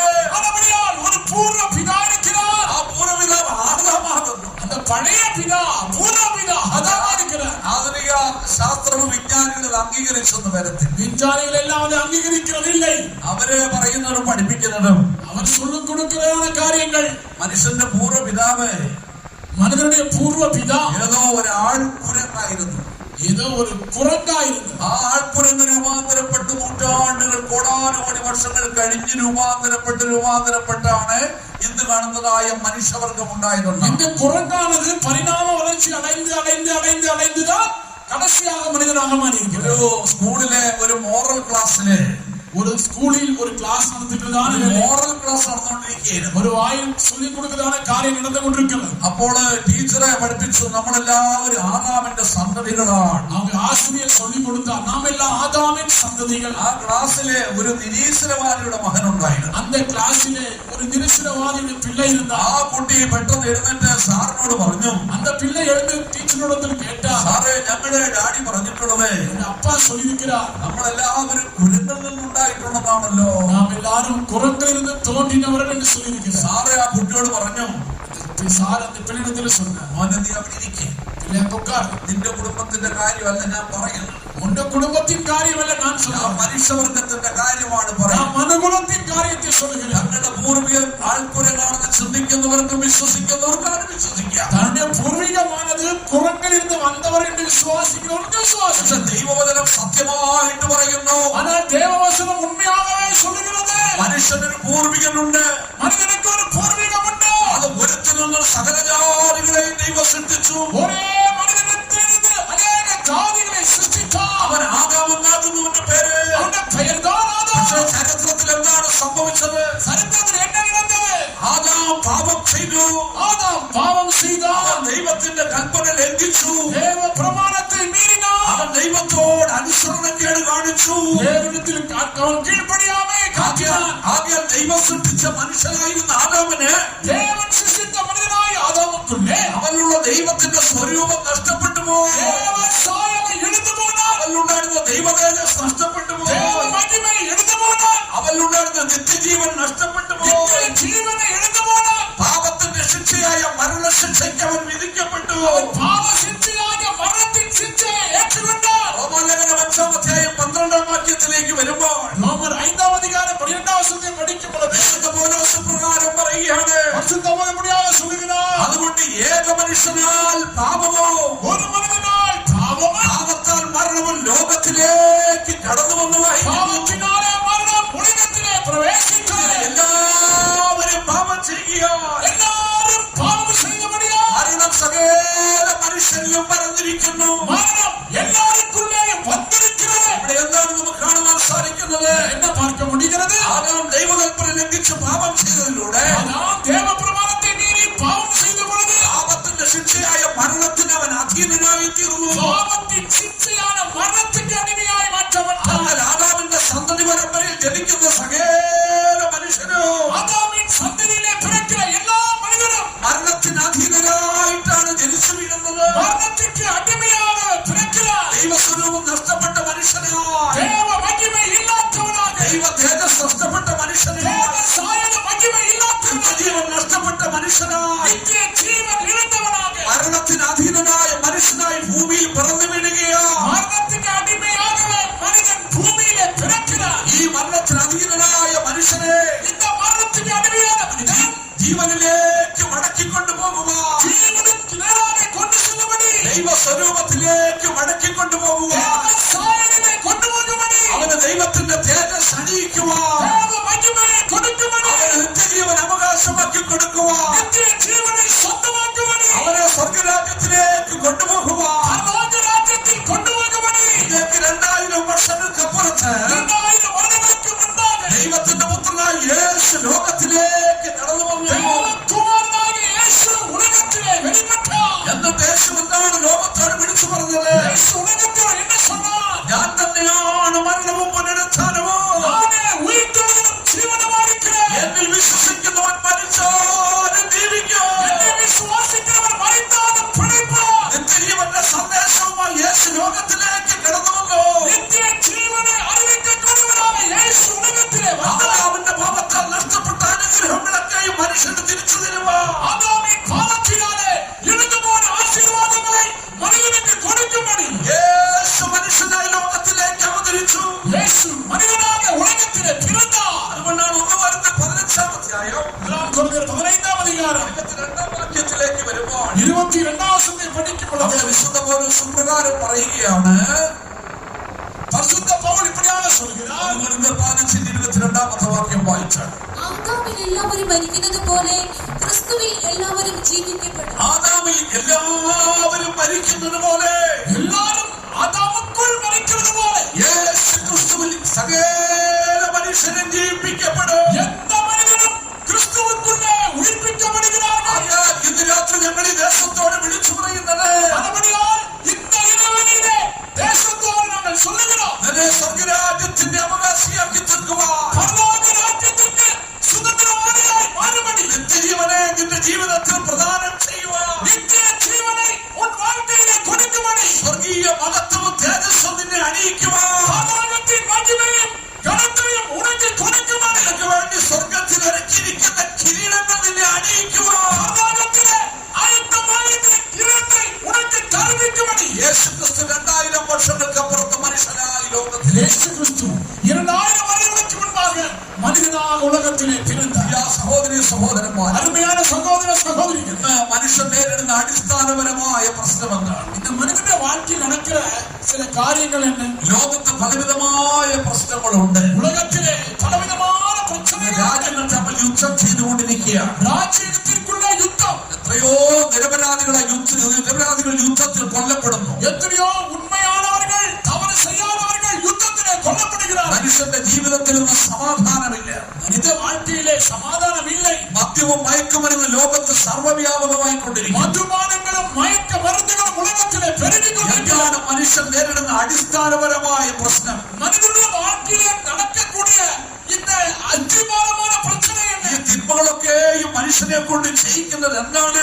തീമകളെല്ലാം മനുഷ്യനെ കൊണ്ട് ചെയ്യിപ്പിക്കുന്നത് യാർ? അവനിൽ വ്യാപരിക്കുന്ന പാപത്തിന്റെ ശക്തിയാണ്. അവനുക്കുള്ളിൽ ഇരിക്കുന്ന പാപത്തിൻ വല്ലമൈ. പാപം മനുഷ്യനെ നശിപ്പിക്കുന്നു. പാപം മനുഷ്യനെ അടിക്കുന്നു. പാപം മനുഷ്യനെ രോഗിയാക്കി തീർക്കുന്നു. പാപം മനുഷ്യനെ വ്യാധിയോടെ. പാപം മനുഷ്യനെ നിരാശനാക്കി തീർക്കുന്നു. അവനെ നമ്പിക്കയற்றവനായി മാറ്റുന്നു. പാപം മനുഷ്യനെ ശാപഗ്രസ്തനാക്കി തീർക്കുന്നു. പാപം മനുഷ്യനെ ശാപങ്ങളുമായി മാറ്റുന്നു. പാപം മനുഷ്യന്റെ സമാധാനം എടുത്തു കളയുന്നു. പാപം മനുഷ്യനെ സമാധാനത്തെ മാറ്റുന്നു. പാപം മനുഷ്യനെ നരകത്തിലേക്ക് കൊണ്ടുപോകുന്നു. പാപം മനുഷ്യനെ പാതാളത്തിലേക്ക് കൊണ്ടുപോകുന്നത്. എന്നാൽ യേശു ലോകത്തിലേക്ക് വന്നത്, യേശു ഉലകത്തിലെ വന്നത്, യേശു ലോകത്തിലേക്ക് വന്നതിന്റെ ഉദ്ദേശമുണ്ട്. യേശു ഉലകത്തിലെ വന്ന നോക്കം താൻ എന്ന്. പാപത്താൽ ദൈവത്തിൽ നടന്നുപോയ മനുഷ്യനെ പാപത്തിനാലെ ദേവനെ വിട്ട് ദൂരമായി പോയ മനുഷ്യൻ ദൈവത്തോട് അടുപ്പിച്ചു കൊണ്ടുവരുവാൻ, ദേവനോട് കിട്ടി ശേഖരിക്കപ്പെടും. പാപത്താൽ ദൈവത്തിൽ നടന്നുപോയ മനുഷ്യനെ ദൈവത്തോട് അടുപ്പിച്ചു കൊണ്ടുവരുവാൻ, പാപത്തിനാലെ ദേവനെ വിട്ട് ദൂരം പോയ മനുഷ്യനെ ദേവനത്തിൽ കിട്ടി ശേഖരിക്കപ്പെടും. പാപത്താൽ ദൈവത്തോട് ശത്രുക്കളായ മനുഷ്യനെ ദൈവത്തോട് നിരപ്പിക്കുവാൻ, പാപത്തിനാലെ ദേവനത്തിൽ ശത്രുവായ മനുഷ്യനെ ദേവനോട് കിട്ടി ശേഖരിക്കപ്പെടും. ക്രൂശിൽ ചൊരിഞ്ഞ രക്തം നിമിത്തം മനുഷ്യനെ വിശുദ്ധീകരിക്കുവാൻ, സിലുവയിൽ സിന്ദിന രക്തത്തിനാലെ മനുഷ്യനെ പരിശുദ്ധമാക്കപ്പെടും. മനുഷ്യന്റെ പ്രാണനെ വീണ്ടെടുത്ത് സ്വർഗരാജ്യത്തിന്റെ അവകാശങ്ങളാക്കി തീർക്കുവാൻ, മനുഷ്യരുടെ ആത്മാവിനെ വിടുവിച്ച് പരലോകത്തിന് തകുതിയായി മാറ്റപ്പെടും. നമ്മുടെ കർത്താവ് യേശുക്രിസ്തു ലോകത്തിലേക്ക് കടന്നു. നമ്മുടെ കർത്താവായ യേശു ക്രിസ്തു ഉലകത്തിൽ വെളിപ്പെട്ടു. അവൻ നമ്മുടെ പാപങ്ങളെ ചുമന്നുകൊണ്ട് ക്രൂശിൽ കയറി. അവൻ നമ്മുടെ പാപങ്ങളെ സുമന്ന് സിലുവയിൽ ഏഴുവെഴുത്തി പ്രകാരം വിളിച്ചു പറയുന്നു, വേദവചനപ്പടിയാണ് சொல்லுகிறது, പാപം അറിയാത്തവനെ പാപം ചെയ്യാൻ നാം അവനിലൂടെ നാം അവനിക്കുള്ള ദൈവത്തിന്റെ നീതിയായി തീരുവാൻ, ദേവനീതിയായി മാറുപടി നമ്മുടെ പാപങ്ങളെ ചുമന്നുകൊണ്ട് പാപങ്ങളെ സുമന്നുകൊണ്ട് യേശു കുരിശിന്മേൽ കയറി. യേശു സിലുവയിലെ ഏറ്റുചിറന്ന നമ്മുടെ കർത്താവ് യേശു ക്രിസ്തു, നമ്മുടെ കർത്താവായ യേശു ക്രിസ്തു, സഹോദരി സഹോദരന്മാരെ, സഹോദര സഹോദരികളെ, അവൻ പാപമില്ലാത്ത ദൈവത്തിന്റെ കുഞ്ഞാണ്. അവൻ പാപമില്ലാത്ത ദേവാറ്റുകുട്ടി. ഒരു പാപിയെ രക്ഷിക്കുവാൻ ഒരു പാപിക്ക് ഒരിക്കലും സാധിക്കത്തില്ല. പാപിയെ രക്ഷിക്കുമ്പടി പാപിനാലെ മുടിയാതെ. എന്നാൽ യേശു ലോകത്തിലേക്ക് വന്നു. യേശു ഉലകത്തിലെ വന്ന അവൻ പാപം അറിയാത്തവൻ, പാപം അറിയാത്തവൻ, അവൻ പാപം ചെയ്യാത്തവൻ, പാപം ചെയ്യാത്തവൻ, അവനിൽ പാപം ഉണ്ടായിരുന്നില്ല. അവനുക്കുള്ളേ പാപമില്ല. അവൻ ദൈവത്തിന്റെ പരിശുദ്ധ ദാസനായിരുന്നു. ദേവന്റെ പരിശുദ്ധ ദാസനായി ലോകത്തിൽ ഒരു മനുഷ്യർക്ക് യേശുവിന് ഒരു പാപവും കണ്ടുപിടിക്കാൻ കഴിഞ്ഞില്ല. യേശുവിലെ മനുഷ്യർക്ക് ഒരു പാപത്തെയും കണ്ടുപിടിക്കാൻ മുടിയവില്ല. ഒരു വാക്കിലെങ്കിലും അവനെ കൊടുക്കുവാൻ പരീക്ഷന്മാർ അവന്റെ ചുറ്റും നടന്നു. ഒരു വാർത്തയിലും പരിശീലനം അവരാൽ കുറ്റം പിടിക്കാൻ മുടിയവില്ല. ഒരു വാക്കിൽ പോലും യേശുവിനെ കുറ്റം കണ്ടുപിടിക്കുവാൻ കഴിഞ്ഞില്ല. ഒരു വാർത്തയിലും യേശുവെ കുറ്റപ്പെടുത്താൻ മുടിയവില്ല. യേശുവിനെ വിസ്തരിച്ച പീലാത്തോസ് ഇപ്രകാരം പറയുകയാണ്, യേശുവെ വിசாரித்த பிலாத்து இப்படியாக சொல்கிறார், ഞാൻ ഈ മനുഷ്യന് ഒരു കുറ്റവും കാണുന്നില്ല. நான் இவரில் ஒரு குற்றமும் காணேன். പീലാത്തോസിന്റെ ഭാര്യ ഇപ്രകാരം പറയുകയാണ്, பிலாத்து மனைவி இப்படியாக ആ சொல்கிறார், നീതിമാന്റെ കാര്യത്തിൽ നിങ്ങൾ ഇടപെടരുത്. அந்த நீதிமானை ஒன்றும் செய்ய வேண்டாம். യേശുവിന് 30 വെള്ളിക്കാശ് ഒട്ടുകൊടുത്ത് യൂദ പറയുകയാണ്, യേശുവെ 30 വെള്ളിക്കാശുകൾ കാട്ടിക്കൊടുത്ത യൂദാസ് കുറ്റമില്ലാത്ത രക്തത്തെ കാണിച്ചു കൊടുത്തു. நான் குற்றமில்லாத ரத்தத்தை காட்டிക്കൊടുத்து യേശുവിനെ ക്രൂശിച്ചു വന്ന സദാധിപൻ പറയുകയാണ്, യേശുവെ സിലുവയിൽ നടന്ന നൂற்றுകധിപതി சொல்கிறார், ഈ മനുഷ്യൻ വാസ്തവമായിട്ടൊരു നീതിമാനായിരുന്നു. உண்மையாகவே இவன் தேவனுடைய குமாரன். ആകെ പ്രിയപ്പെട്ട സഹോദരി സഹോദരന്മാരെ, ஆகையால் சகோதர சகோதரி, യേശു പാപമില്ലാത്തവനായി, യേശു പാപമില്ല. പാപമില്ലാത്തവനെ യേശു ലോകത്തിലേക്ക് കടന്നു. പാപമില്ലാமல் യേശു ഉലകത്തിലെ അവൻ വന്നു. നമ്മുടെ പാപങ്ങളെ ചുമന്നുകൊണ്ട് ക്രൂശിലേക്ക് കടന്നു. അവൻ നമ്മുടെ പാപങ്ങളെ சுமந்து சிலுவையிலே சென்றார். യേശു എന്തിനു വേണ്ടിയാണ് കാൽവരിയിൽ മരിച്ചത്? യേശു എதற்காக சிலுவையில் மரித்தார்? ഒരു രാത്രിയിൽ ഏതാണ്ട് 5 കോടതിയിൽ യേശുവിനെ മാറി മാറി വിസ്തരിച്ചു. 5 നീതിമன்றങ്ങളിലെ യേശുவை மாறி மாறி விசாரித்தார். ഒരു കുറ്റവും അവന് കണ്ടെത്തുവാൻ കഴിഞ്ഞില്ല. ஒரு குற்றத்தை கண்டுபிடிக்க முடியவில்லை. എന്നിട്ടും അവനെ വിസ്തരിച്ച് മരണശിക്ഷയ്ക്ക് വിധിച്ചു. ஆனால் அவரை விசாரித்து மரண சிக்ஷை கொடுத்தார்கள். അവനെ വിസ്തരിച്ച റോമൻ കൈസർ പ്രകാരം പറഞ്ഞു, அவரை விசாரித்த ரோம படையாளிகள் சொன்னார்கள், നിങ്ങൾ അവനെ കൊല്ലുവാൻ പറഞ്ഞു. അവനെ കൊണ്ടുപോയി വാളിനാൽ അടിത്തവനെ കൊണ്ടുവിടും. പടയാളികൾ അവനെ ഏറ്റെടുത്തു. എന്ന കൽത്തളത്തിലേക്ക് അവനെ കൊണ്ടുപോയി. ഒരു ചൂടിൽ അവന്റെ രണ്ട് കരങ്ങളും ചേർത്ത് വെച്ച് കെട്ടി അവന്റെ വസ്ത്രം മാറ്റിയെടുത്തിട്ട് വസ്ത്രമെല്ലാം മാറ്റി സമ്പത്തി കൊണ്ട് അവനെ അടിക്കുവാൻ തുടങ്ങി. സമ്പത്തിനാലെ അടിത്താൽ അവന്റെ ശരീരത്തിലെ മാംസഖണ്ഡങ്ങൾ തെറിച്ചു പോയി. ശരീരത്തിലെ മാംസങ്ങൾ തുണിഞ്ഞു. അവന്റെ ശരീരത്തിലെ രക്തം ധാരധാരിയായി ശരീരത്തിലെ രക്തം ഒഴുകി വന്ന് അടിച്ച മുറിവേറ്റ ദേഹമാസകല മുറിവേറ്റു. അവിടെ ശരീരത്തിൽ അനേകം വേദനകളെ അവർ സഹിച്ചു. തിരുവനന്തപുരത്ത് പ്രകാരം വിളിച്ചു പറയും. അവന്റെ അസ്ഥികളൊക്കെ നമുക്ക് എണ്ണിയെടുക്കാം. അടികൊണ്ടവന്റെ മാംസം തെറിച്ചു പോയിട്ട് ശരീരങ്ങളെല്ലാം കിളിക്കപ്പെട്ടു. അവന്റെ അസ്ഥികളൊക്കെയും പുറത്തുനിന്ന് കാണാം. അവന്റെ എലുമ്പുകളെല്ലാം വെളിയിലെ എടുത്തുകൊണ്ട് പിടിച്ചു കൊണ്ടുപോയി പീഠത്തിനകത്തിരുത്തി. അങ്ങേ ഒരു പിടത്തെ കൊണ്ട് നിർത്തിനാർ. ഒരു നിർമ്മലശീല അവനെ ധരിപ്പിച്ചു. അങ്ങയെ ധരിപ്പിച്ചാൽ അവന്റെ തലയിൽ ഒരു കിരീടം വെച്ചു കൊടുത്തു. തലയിലെ കിരീടം വയ്ക്കപ്പെട്ടു. അവന്റെ കയ്യിൽ ഒരു കമ്പം വെച്ചു കൊടുത്തു. കയ്യിലെ ഒരു കോണെ കൊടുത്തു. എന്നിട്ട് അവന്റെ മുമ്പിൽ വീണവനെ നമസ്കരിച്ചു. അവനക്ക് മുൻപാകെ മുഴങ്ങാൻ പണിയിട്ട് അവനെ തൊഴുതു. യേശുവിനെ പരിഹസിക്കുകയായിരുന്നു. യേശുവെ പരിഹാസപ്പെടുത്തിനാർ. എന്തിനാണ് പരിഹസിച്ചത്? പരിഹാസം. അവൻ യഹൂദന്മാരുടെ രാജാവെന്ന് പറഞ്ഞു പോലോ. യൂദരുടെ രാജാവിനെ സ്വന്തം നിമിത്തം അവൻ രാജാവെന്ന് പറഞ്ഞത് പറഞ്ഞവനെ പരിഹസിക്കുവാൻ രാജാവിനെ സ്വന്തി പരിഹാസപ്പെടുത്തിനാർ. യഹൂദന്മാരുടെ രാജാവേ ജയ ജയ എന്ന് പറഞ്ഞവന്റെ മുമ്പിൽ വീണു. യൂദരുടെ രാജാവേ വാഴ്ക വാഴ്ക എന്ന് சொன்னார். അവന്റെ മുഖത്തവർ കാക്കിച്ചു തുപ്പി. മുഖത്തിലെ തുപ്പിനാർ. അവന്റെ കന്നത്തവർ ആഞ്ഞടിച്ചു. കന്നത്തിലെ അടിത്താർ. അവന്റെ കയ്യിലെ കോലവർ പിടിച്ചു പറിച്ചു. കയ്യിലെ കോലെ വാങ്ങിനാർ. അവന്റെ തലയിലെ മുൾക്കിന്നെടുത്തവർ ആഞ്ഞടിച്ചു. തലയിലെ കിഴത്തെ അവന്റെ തലയോട്ട് ഭേദിച്ച് രക്തധാരധാരിയായി ഒഴുകി.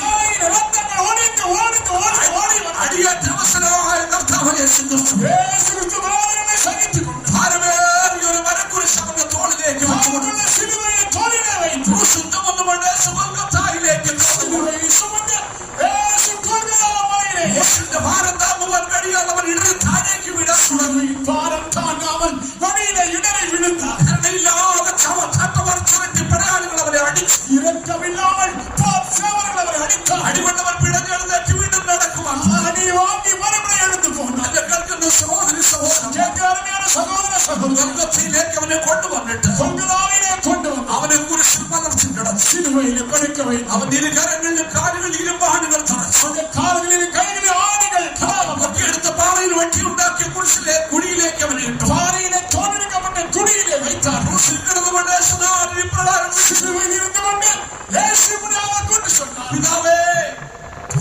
ഇവർ ചെയ്യുന്നത് എന്തെന്നറിയാൻ ഇവர்கள் செய்கிறது ഇവരോട് ക്ഷമിക്കണം. இவர்களை மன்னி. ഇന്ന് രാത്രി ഞങ്ങളെ കേൾക്കുന്ന സഹോദരി സഹോദരൻ இந்த இரவேளையிலே எங்களை கேட்கிற சகோதர சகோதரி കഷ്ടങ്ങളെല്ലാം സഹിച്ച കർത്താവ് യേശു ക്രിസ്തു இந்த கஷ்டங்கள் எல்லாம் சகித்த இயேசு கிறிஸ்து ആ ക്രൂശിൽ കിടന്നുകൊണ്ട് சிலுவையில் இருந்து கொண்டு ഇന്ന് രാത്രി ഒരു ചോദ്യം ചോദിക്കുക. இந்த இரவேளையிலே ஒரு கேள்வி ഈ അടുത്ത മുതൽ ഞങ്ങളെ കേൾക്കുന്ന സഹോദരി தூரத்திலும் சமீபத்திலும் கேட்கிறவர்களே ആ ചോദ്യം നിങ്ങളുടെ മനസ്സാക്ഷിയിലേക്ക് കടന്നു വരട്ടെ. இந்த கேள்வி ஆலயங்களில் வரட்டும். ആർക്ക് വേണ്ടിയായിരുന്നു ഞാൻ ഈ കഷ്ടം സഹിച്ചത്? இந்த வேதனைகளை யாருக்காக? ഈ അടികളെല്ലാം ഞാൻ ഏറ്റത് ആർക്ക് വേണ്ടിയിരുന്നു? இந்த வேதனைகள் எல்லாம் யாருக்காக? ഈ ഭീകരമായ മരണം ഞാൻ സ്വീകരിച്ചത് ആർക്ക് இந்த വേണ്ടിയിരുന്നു? கொடூரமான மரணத்தை யாருக்காக? ഇന്ന് രാത്രി ആ കർത്താവിനെ നോക്കി നിനക്ക് വിളിച്ചു പറയാം. இந்த இரவேளையிலே அந்த இயேசுவை கூப்பிட்டு சொல். കർത്താവേ നിന്റെ പാപങ്ങൾ എന്റെ പാപങ്ങൾക്ക് പ്രായശ്ചിത്തം വരുത്തി. എന്റെ പാപങ്ങൾക്ക് പരിഹാരം വരുത്തുപടി. കർത്താവേ എന്റെ ജീവനെ നരകാത്തിൽ നിന്ന് വിടുവിക്കുവാൻ, എന്റെ வாழ்க்கையை നരകത്തിൽ നിന്ന് വിടുവിക്കുക. എന്റെ നിത്യജീവന്റെ അവകാശിയാക്കി തീർക്കുവാൻ, നിത്യജീവനുക്ക് സ്വതന്ത്രമാക്കിയാൽ എന്റെ ദൈവദേശമുള്ളവനാക്കി തീർക്കുവാൻ, എന്നെ ദേവമഹിമയായി മാറ്റുവാൻ, എന്നെ സ്വർഗരാജ്യത്തിലേക്ക് കൊണ്ടുപോകുവാൻ, എന്നെ പരലോക രാജ്യത്തിൽ കൊണ്ടുപോകുവാൻ, എന്റെ പാപങ്ങളുടെ കറകളെ കഴുകിക്കളയുവാൻ,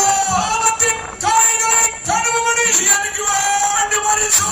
എനിക്കായി നീ മരിച്ചു. ഇന്ന് രാത്രി യേശുവിന്റെ മരണത്തെ നിങ്ങൾ ഏറ്റെടുക്കുവിൻ. இந்த இரவிலே சிலுவை மரணத்தை ஏற்றுக்கொள்ளுங்கள். ക്രൂശിൽ ചൊരിഞ്ഞ രക്തം നിങ്ങൾക്ക് വേണ്ടിയാണ്. சிலுவையில் சிந்தின ரத்தம் உங்களுக்காக. ആ രക്തത്താൽ പാപമോചനം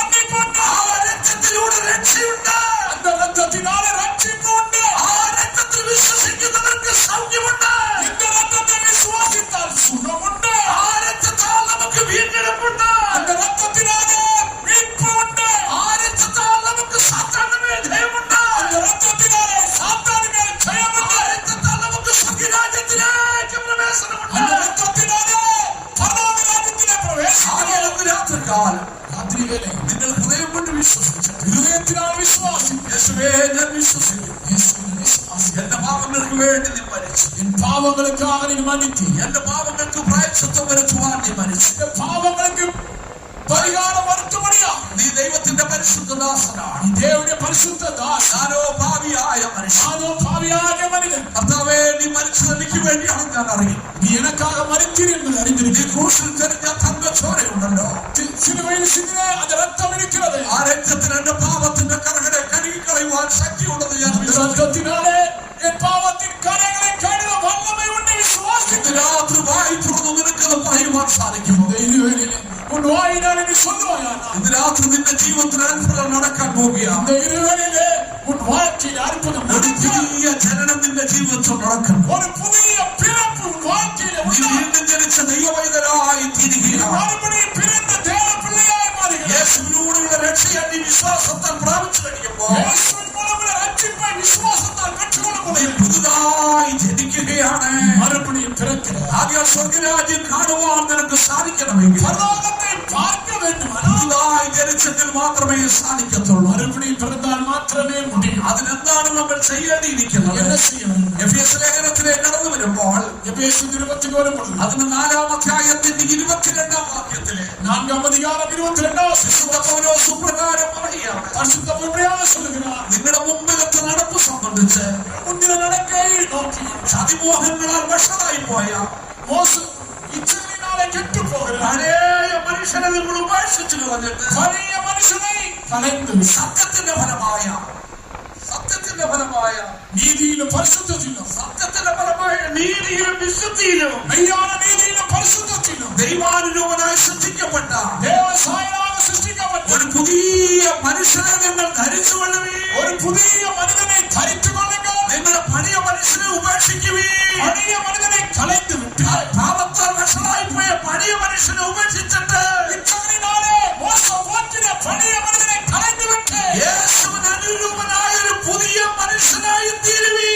യേശുവിന് സമമായ ഒരു പുതിയ മനുഷ്യനാക മാറുക.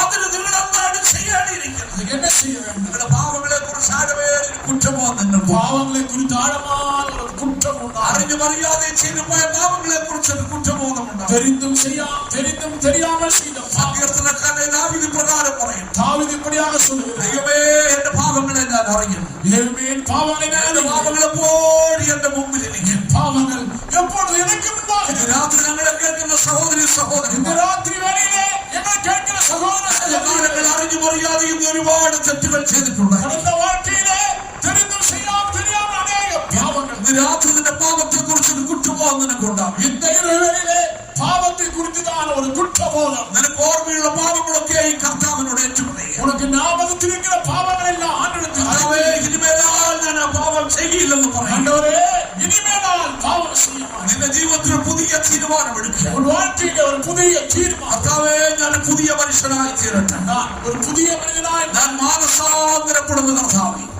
நான் மனம் திரும்புகிறேன். യേശുവേ, നിന്നിൽ ഞാൻ വിശ്വസിക്കുന്നു. இயேசுவே உம்மை நான் விசுவாசிக்கிறேன். എന്നെ ഒരു പുതിയ മനുഷ്യനാക്കി തീർക്കണം. என்னை ஒரு புதிய மனிதனாக ഒരു மாற்று. പുതിയ ജനനം എന്റെ ജീവിതത്തിൽ തരണമേ. புதிய பிறப்பு என் வாழ்க்கையில ദൈവാനുരൂപനായ ഒരു മനുഷ്യനാക്കി എന്നെ മാറ്റണം. தேவனுக்கு சாயலான ஒரு மனிதனாய் மாற்று. എന്റെ പഴയ മനുഷ്യനെ മാറ്റിക്കളയണം. இந்த பழைய மனிதனை மாற்றிவிட்டு നിന്റെ ദൈവസ്ഥലത്തോടെ കരയുമ്പോൾ தேவ சமூகத்திலே மனஸ்தாபத்தோடு அனுபவித்து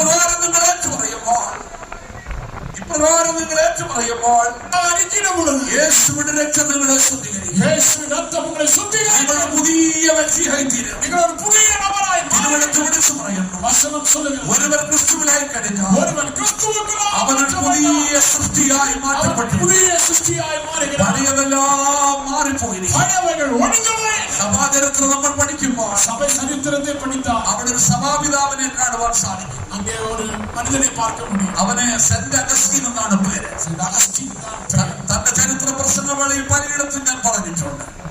തന്റെ ചരിത്രം പ്രസംഗവേളയിൽ പലയിടത്തും ഞാൻ പറഞ്ഞിട്ടുണ്ട്. தன்னுடைய சரித்திரத்தை கூறுவதான வேளையில் அநேக பிரசங்க வேளையில் சொல்லியிருக்கிறார். താനൊരു കാലത്ത് ഭയങ്കരമായ ഭാവിയായിരുന്നു. ஒரு வேளையில் ஒரு பெரிய பாவியாக ലോകത്തിലെ സകല തിന്മകളും താൻ ചെയ്തിട്ടുണ്ട്. உலகத்தில் அநேக தீமையை செய்து തുറന്നു പറഞ്ഞാൽ താനൊരു വ്യഭിചാരിയായിരുന്നു.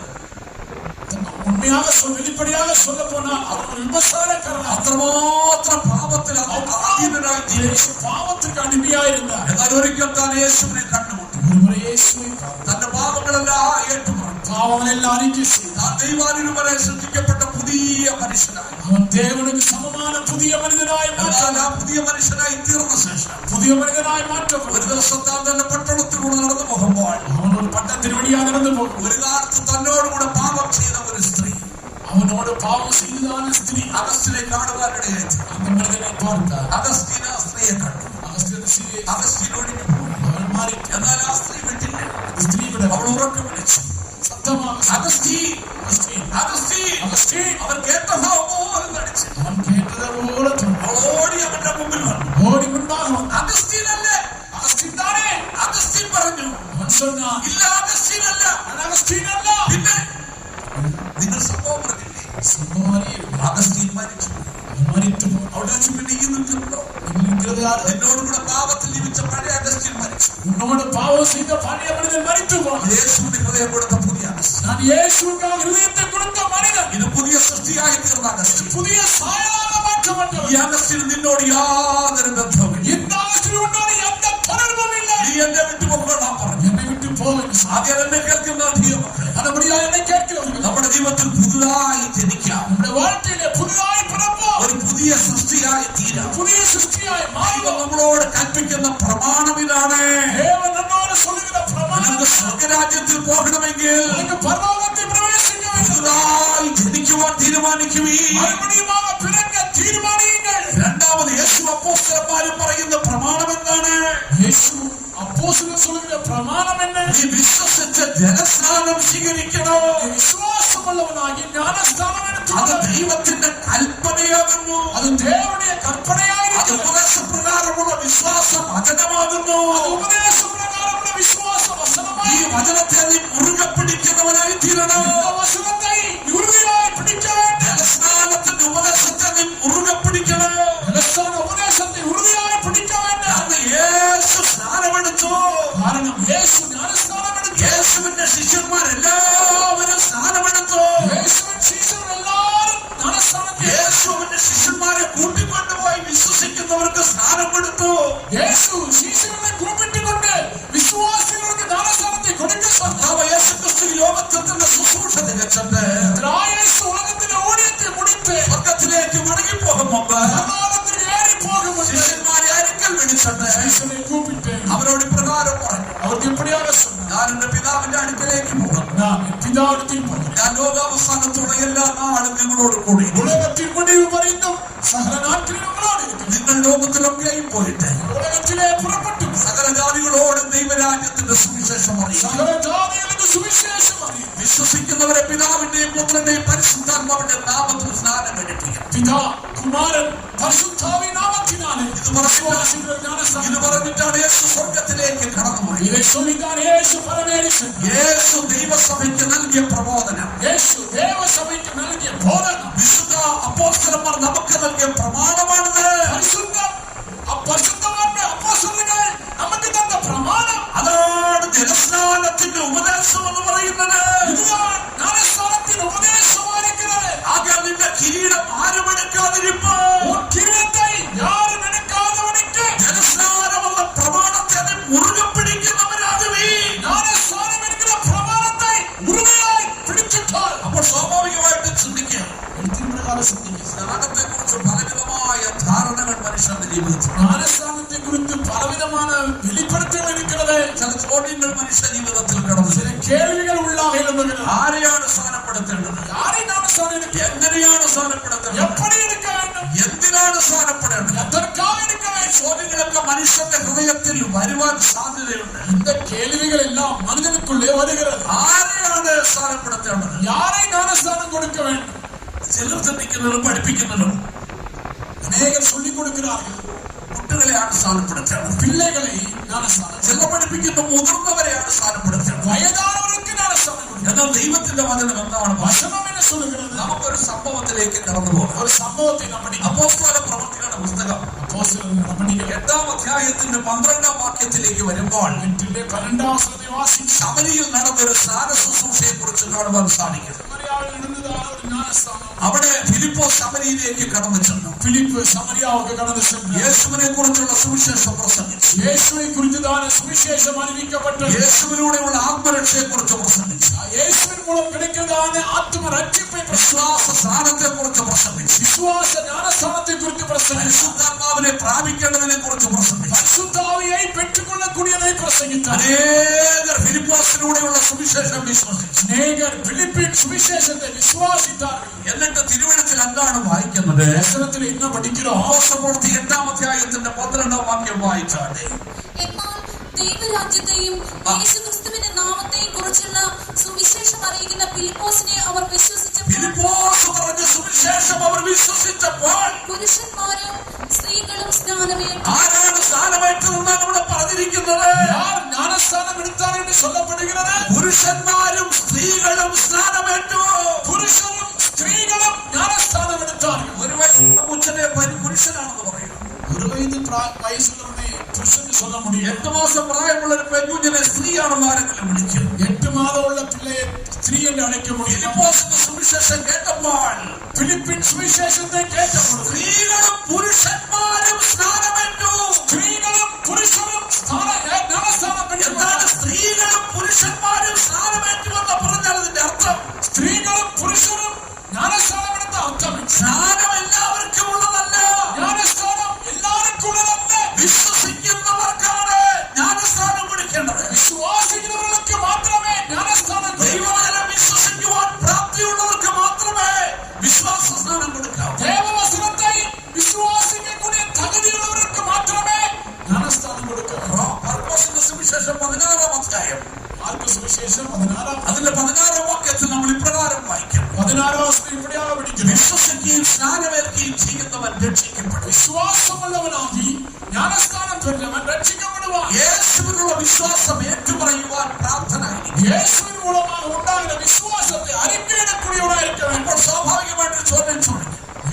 ഒരു കേൾവി. സ്നാനമെടുക്കുന്നതിന് മുമ്പ് ഒരു കൊച്ചു കുഞ്ഞ് മരിച്ചു പോയാൽ എന്ത് ചെയ്യും? ഒരു കുഴந்தை മരിച്ചു പോയാൽ என்ன செய்யும்? തിരുവെഴുത്ത് ഇപ്രകാരമാണ് പറയുന്നത്. വേദവസ്തു ഇവിടെയാണ് சொல்லுகிறது. തിന്മയെ തള്ളി തീമയെ തള്ളി നന്മയെ തെരഞ്ഞെടുക്കുവാൻ നന്മയെ തിരഞ്ഞെടുക്കக்கூடிய പ്രായമാകുന്നതിന് മുമ്പ് ഒരു കാലഘട്ടമുണ്ട്.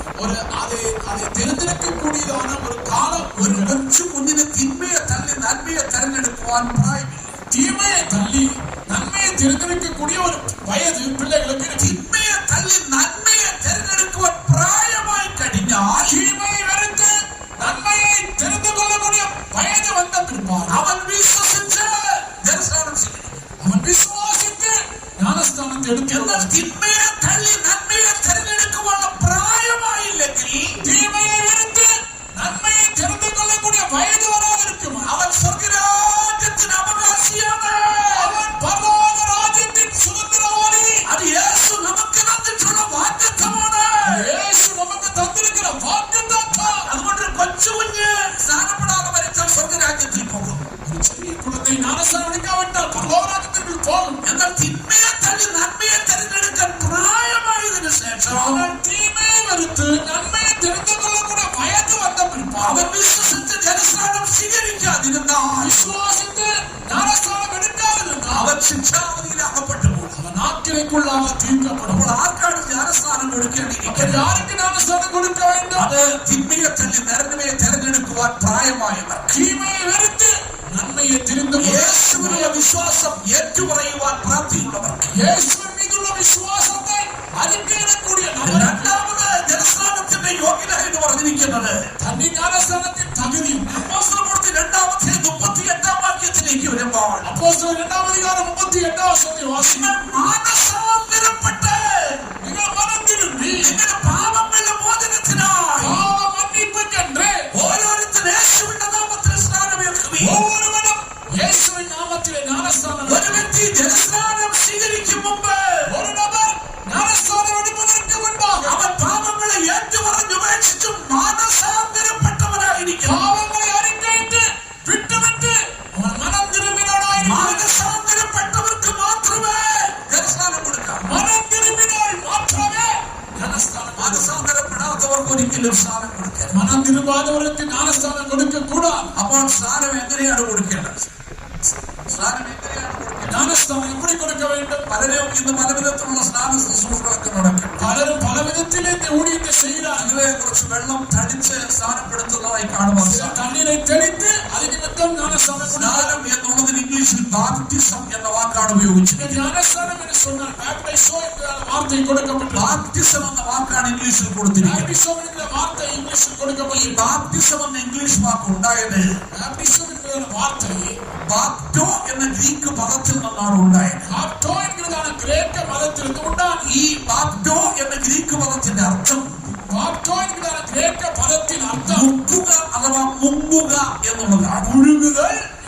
ആദ്യ സ്നാനം എന്ന് പറയുമ്പോൾ ജ്ഞാനസ്ഥാനം എന്ന് சொல்லப்படுது. അത് മുങ്ങിയുള്ള സ്നാനമായി. അത് മുഴുകുതൽ എന്നതാണ് അർത്ഥമുള്ള ജ്ഞാനസ്ഥാനം. അത് മുക്കിയുള്ള സ്നാനമായി. അത് മുഴുകുതലായിരിക്കണം. വെള്ളത്തിൽ മുങ്ങിയാണ് മനുഷ്യൻ സ്നാനപ്പെടേണ്ടിയിരിക്കുന്നത്. മുഴുകി അവൻ ജ്ഞാനസ്ഥാനത്തിൽ അങ്ങനെയാണ് സ്നാനപ്പെടുത്തിയതായിട്ട് നമുക്ക് കാണുവാൻ സാധിക്കും. அப்படித்தான் ஞானஸ்தானம் கொடுத்திருக்கிறார்கள். തിരുവനന്തപുരത്ത് നമ്മൾ പഠിക്കുമ്പോൾ വസ്ത്രത്തെ പഠിക്കുമ്പോൾ സ്നാനത്തെ ഒരു അടക്ക ശുശ്രൂഷയോടാണ് സാദൃശ്യപ്പെടുത്തിയിരിക്കുന്നത്. இந்த தண்ணீர் ஞானஸ்தானம் ஒரு அடக்க ஆരാധനയായിരിക്കും. റോമലേഖനം 6-ാം അധ്യായത്തിന്റെ 4-ാം വാക്യത്തിലേക്ക് വരുമ്പോൾ ரோமர் 6-ാം അധികാരം 4-ാം വചനം പഠിക്കുമ്പോൾ അവിടെ വിശുദ്ധ പൗലോസ് പറയുന്നത് பரிசுத்த பவுல் சொல்கிறார், സ്നാനത്തിൽ അവനോടുകൂടെ കുടിച്ചിടപ്പെടുന്നുവെന്നാണ്. தண்ணீர் ஞானஸ்தானாலே அவனோடு கூட அடக்கம் பண்ணப்பட்ட സ്നാനത്താൽ അവനോടുകൂടെ കുടിച്ചിടപ്പെടുന്നു. ஞானஸ்தானத்தினாலே அவனோடு அடக்கம் பண்ணப்படுகிறோம். ക്രിസ്തു പിതാവിന്റെ മഹിമയാൽ ജീവിച്ചെഴുന്നേറ്റതുപോലെ இயேசு கிறிஸ்துவின் மகிமையின் பிதாவின் மகிமையினாலே ஜீவிப்பது போல അവൻ ജീവന്റെ പുതുക്കത്തിൽ നടക്കേണ്ടതിന് തന്നെ நாமும் உயிர்த்தெழுதலின் சாயலிலே நடக்கும்படிக்கு ആകെ ജീവന്റെ പുതുക്കത്തിൽ നടക്കുവാൻ കഴിയണമെങ്കിൽ உயிர்த்தெழுதலின் சாயலிலே நடக்கும்படிக்கு അവനോടുകൂടെ കുടിച്ചിടപ്പെട്ടെങ്കിൽ മാത്രമേ സാധിക്കൂ. அவரோடு கூட அடக்கம் பண்ணப்பட வேண்டும். ആകെ പ്രിയപ്പെട്ട സഹോദരി സഹോദരൻ, நம்முடைய சகோதர சகோதரி, പാപസംബന്ധമായി മരിച്ച നമ്മുടെ പഴയ മനുഷ്യൻ பாவத்தினாலே மரித்த பழைய மனிதனை യേശുവിനോടുകൂടെ കുടിച്ചു. இயேசுவோடு அடக்கப்பட்டு നമ്മൾ എങ്ങനെയാണ് കൊണ്ടുപോയി കുടിച്ചിടുന്നത്? எப்படி கொண்டு அடக்கம் செய்கிறோம்? മനുഷ്യനെ നമ്മൾ കുടിച്ചിട്ട് കഴിഞ്ഞാൽ ஒரு மனிதன் அடக்கம் செய்தால் ഒരു വലിയ കുഴി നമ്മൾ എടുക്കും. பெரிய குழி எடுக்கலாம். ആ കുഴിക്കകത്തേട്ട് ഈ ഡെഡ് ബോഡി നമ്മൾ കിടത്തിയിട്ട് இந்த குழியில் ஆழத்திலே இந்த மரித்தவனை படுக்க ആ வைத்து മണ്ണിട്ട് നമ്മൾ മൂടും. மண்ணினாலே மூடுகிறோம். കാരണം അത് പൂർണ്ണമായി മറവ് ചെയ്യുകയാണ് ചെയ്യുന്നത്. காரணம் முழுவதுமாக மறைக்கப்பட்டு പാപസംബന്ധമായി മരിച്ച നമ്മുടെ മനുഷ്യനെ പൂർണ്ണമായി മറവ് ചെയ്യണം. பாவத்தினாலே மரித்த மனிதன் முழுவதுமாக மறைக்கப்படும். വെള്ളത്തിൽ മുക്കിയാണ് സ്നാനപ്പെടുത്തേണ്ടിയിരിക്കുന്നത്. தண்ணீரே முழுகி அவன் ஞானஸ்தானம் கொடுக்கிறான். സ്നാനജലത്തിൽ നിന്ന് പുറത്തു വരുമ്പോൾ அவன் ஞானஸ்தானத்தை வெளியே வரும்போது ജീവന്റെ പുതുക്കമുള്ള പുതിയ മനുഷ്യനായി നമ്മൾ മാറ്റപ്പെടുകയാണ്. ஜீவனின் புதிய வழியிலே புதிய மனிதனாக மாற்றப்படுகிறான். സ്വാഭാവികമായിട്ട് ചോദിക്കും, வெளிச்சம் பிரகாரம் கேட்கிறான், ഈ സ്നാനപ്പെടുന്നത് എന്തിനു വേണ്ടിയാ? ஞானஸ்தானம் எதற்காக இருக்க வேண்டும்? ആവശ്യകത എന്താണ്? அது தேவைதான் என்ன? ഗലാത്യലേഖനം 3-ാം വാക്യത്തിലേക്ക് വരുമ്പോൾ கலாத்தியர் 3-ாம் அதிகாரம் 27-ாம் வசனத்தை വിശുദ്ധ படிக்கும்போது പൗലോസ് പറയുകയാണ്, பரிசுத்த பவுல் சொல்கிறார், യേശു ക്രിസ്തുവിനോട് ചേരുവാൻ இயேசு கிறிஸ்துவோடு கூட தரித்து கொள்ளும்படி സ്നാനമേറ്റവരായ നാം എല്ലാവരും ஞானஸ்தானத்தை பெற்றுக்கொண்ட நாம் எல்லாரும் യേശുവിനെ ധരിച്ചിരിക്കുന്നു. இயேசு கிறிஸ்துவை தரித்து கொண்டிருக்கிறோம். ആകെ സ്നാനമെടുക്കുന്നത് ஞானஸ்தானம் எடுக்கும் பொழுது യേശുവിനോട് ചേരുവാൻ വേണ്ടി. இயேசுவோடு கூட சேரும். ഇതുവരെ ലോകത്തോട് ചേർന്ന് ജീവിച്ചു, உலகத்திலே சேர்ந்து ஜீவித்தோம். പാപത്തോട് ചേർന്ന് ജീവിച്ചു, பாவத்திலே ஜீவித்தோம். സാത്താന്റെ പ്രവൃത്തികളോട് ചേർന്ന് ജീവിച്ചു, சாத்தானின் கிரியையோடு ஜீவித்தோம். ജഡത്തിന്റെ ഇഷ്ടത്തിനനുസരിച്ച് ജീവിച്ചു. மாம்ச இச்சையின்படி ஜீவித்தோம். മേലാൽ അങ്ങനെ ഒരു ജീവിതം എനിക്ക് വേണ്ട. இனி மேலால் அப்படிப்பட்ட வாழ்க்கை യേശുവിനോട് ചേർന്ന് ജീവിക്കണം. இயேசுவோடு சேர்ந்து வாழ എനിക്ക് வேண்டும். ദൈവത്തോട് നല്ല മനസാക്ഷി ഉണ്ടാവണം. தேவனோடு சுத்த மனசாட்சி ആ உண்டாக வேண்டும். തീരുമാനത്തിലേക്ക് കടന്നു വരുമ്പോ அந்த தீர்மானத்தில் வரும் பொழுது ദൈവത്തിന്റെ പ്രമാണം നിങ്ങൾ അനുസരിക്കുവാൻ തീരുമാനിക്കുന്നു. தேவனுடைய பிரமாணங்களுக்கு கீழ்ப்படிய தீர்மானம். ജ്ഞാനസ്ഥാനത്തിന്റെ ഉപദേശത്തെ മുറുകെ പിടിക്കുകയും ஞானஸ்தான உபதேசத்தை உறுதியாய் பற்றிக்கோ. മാനസാന്തരം വിശ്വാസപ്രകാരമുള്ള ദൈവത്തിന്റെ ഉപദേശമാകുന്നു. மன திருமுதல் உபதேச பிரகாரமான தேவனுடைய வார்த்தையாய் ജ്ഞാനസ്നാനം ഉപദേശപ്രകാരമുള്ള ദൈവത്തിന്റെ ഉപദേശമാകുന്നു. தண்ணீர் ஞானஸ்தானம் தேவ உபதேசமாயிருக்கிறது. വിശ്വസിച്ച് പരിശുദ്ധാത്മാവിനെ പ്രാപിക്കണം. விசுவாசித்து பரிசுத்த ஆவியை பெற்றுக்கொள்ளுங்கள். അത് ദൈവവചന പ്രകാരമുള്ള ഉപദേശമാകുന്നു. அது தேவ வசனத்தின் உபதேசமாயிருக்கிறது. കർത്താവിന്റെ വരവിൽ പോകുവാൻ ആഗ്രഹിക്കുന്നു. கர்த்தருடைய வருகையில் போக விரும்புவாய். യേശു എന്താണ് വിളിച്ചു പറയുന്നത്? இயேசு என்ன சொன்னார்? ഇതാ ഞാൻ വരുന്നു. இதோ வேகமாய் എന്റെ வருகிறேன். കിരീടം ആരും എടുത്തുകൊള്ളാതിരിപ്പാൻ. கிரீடம்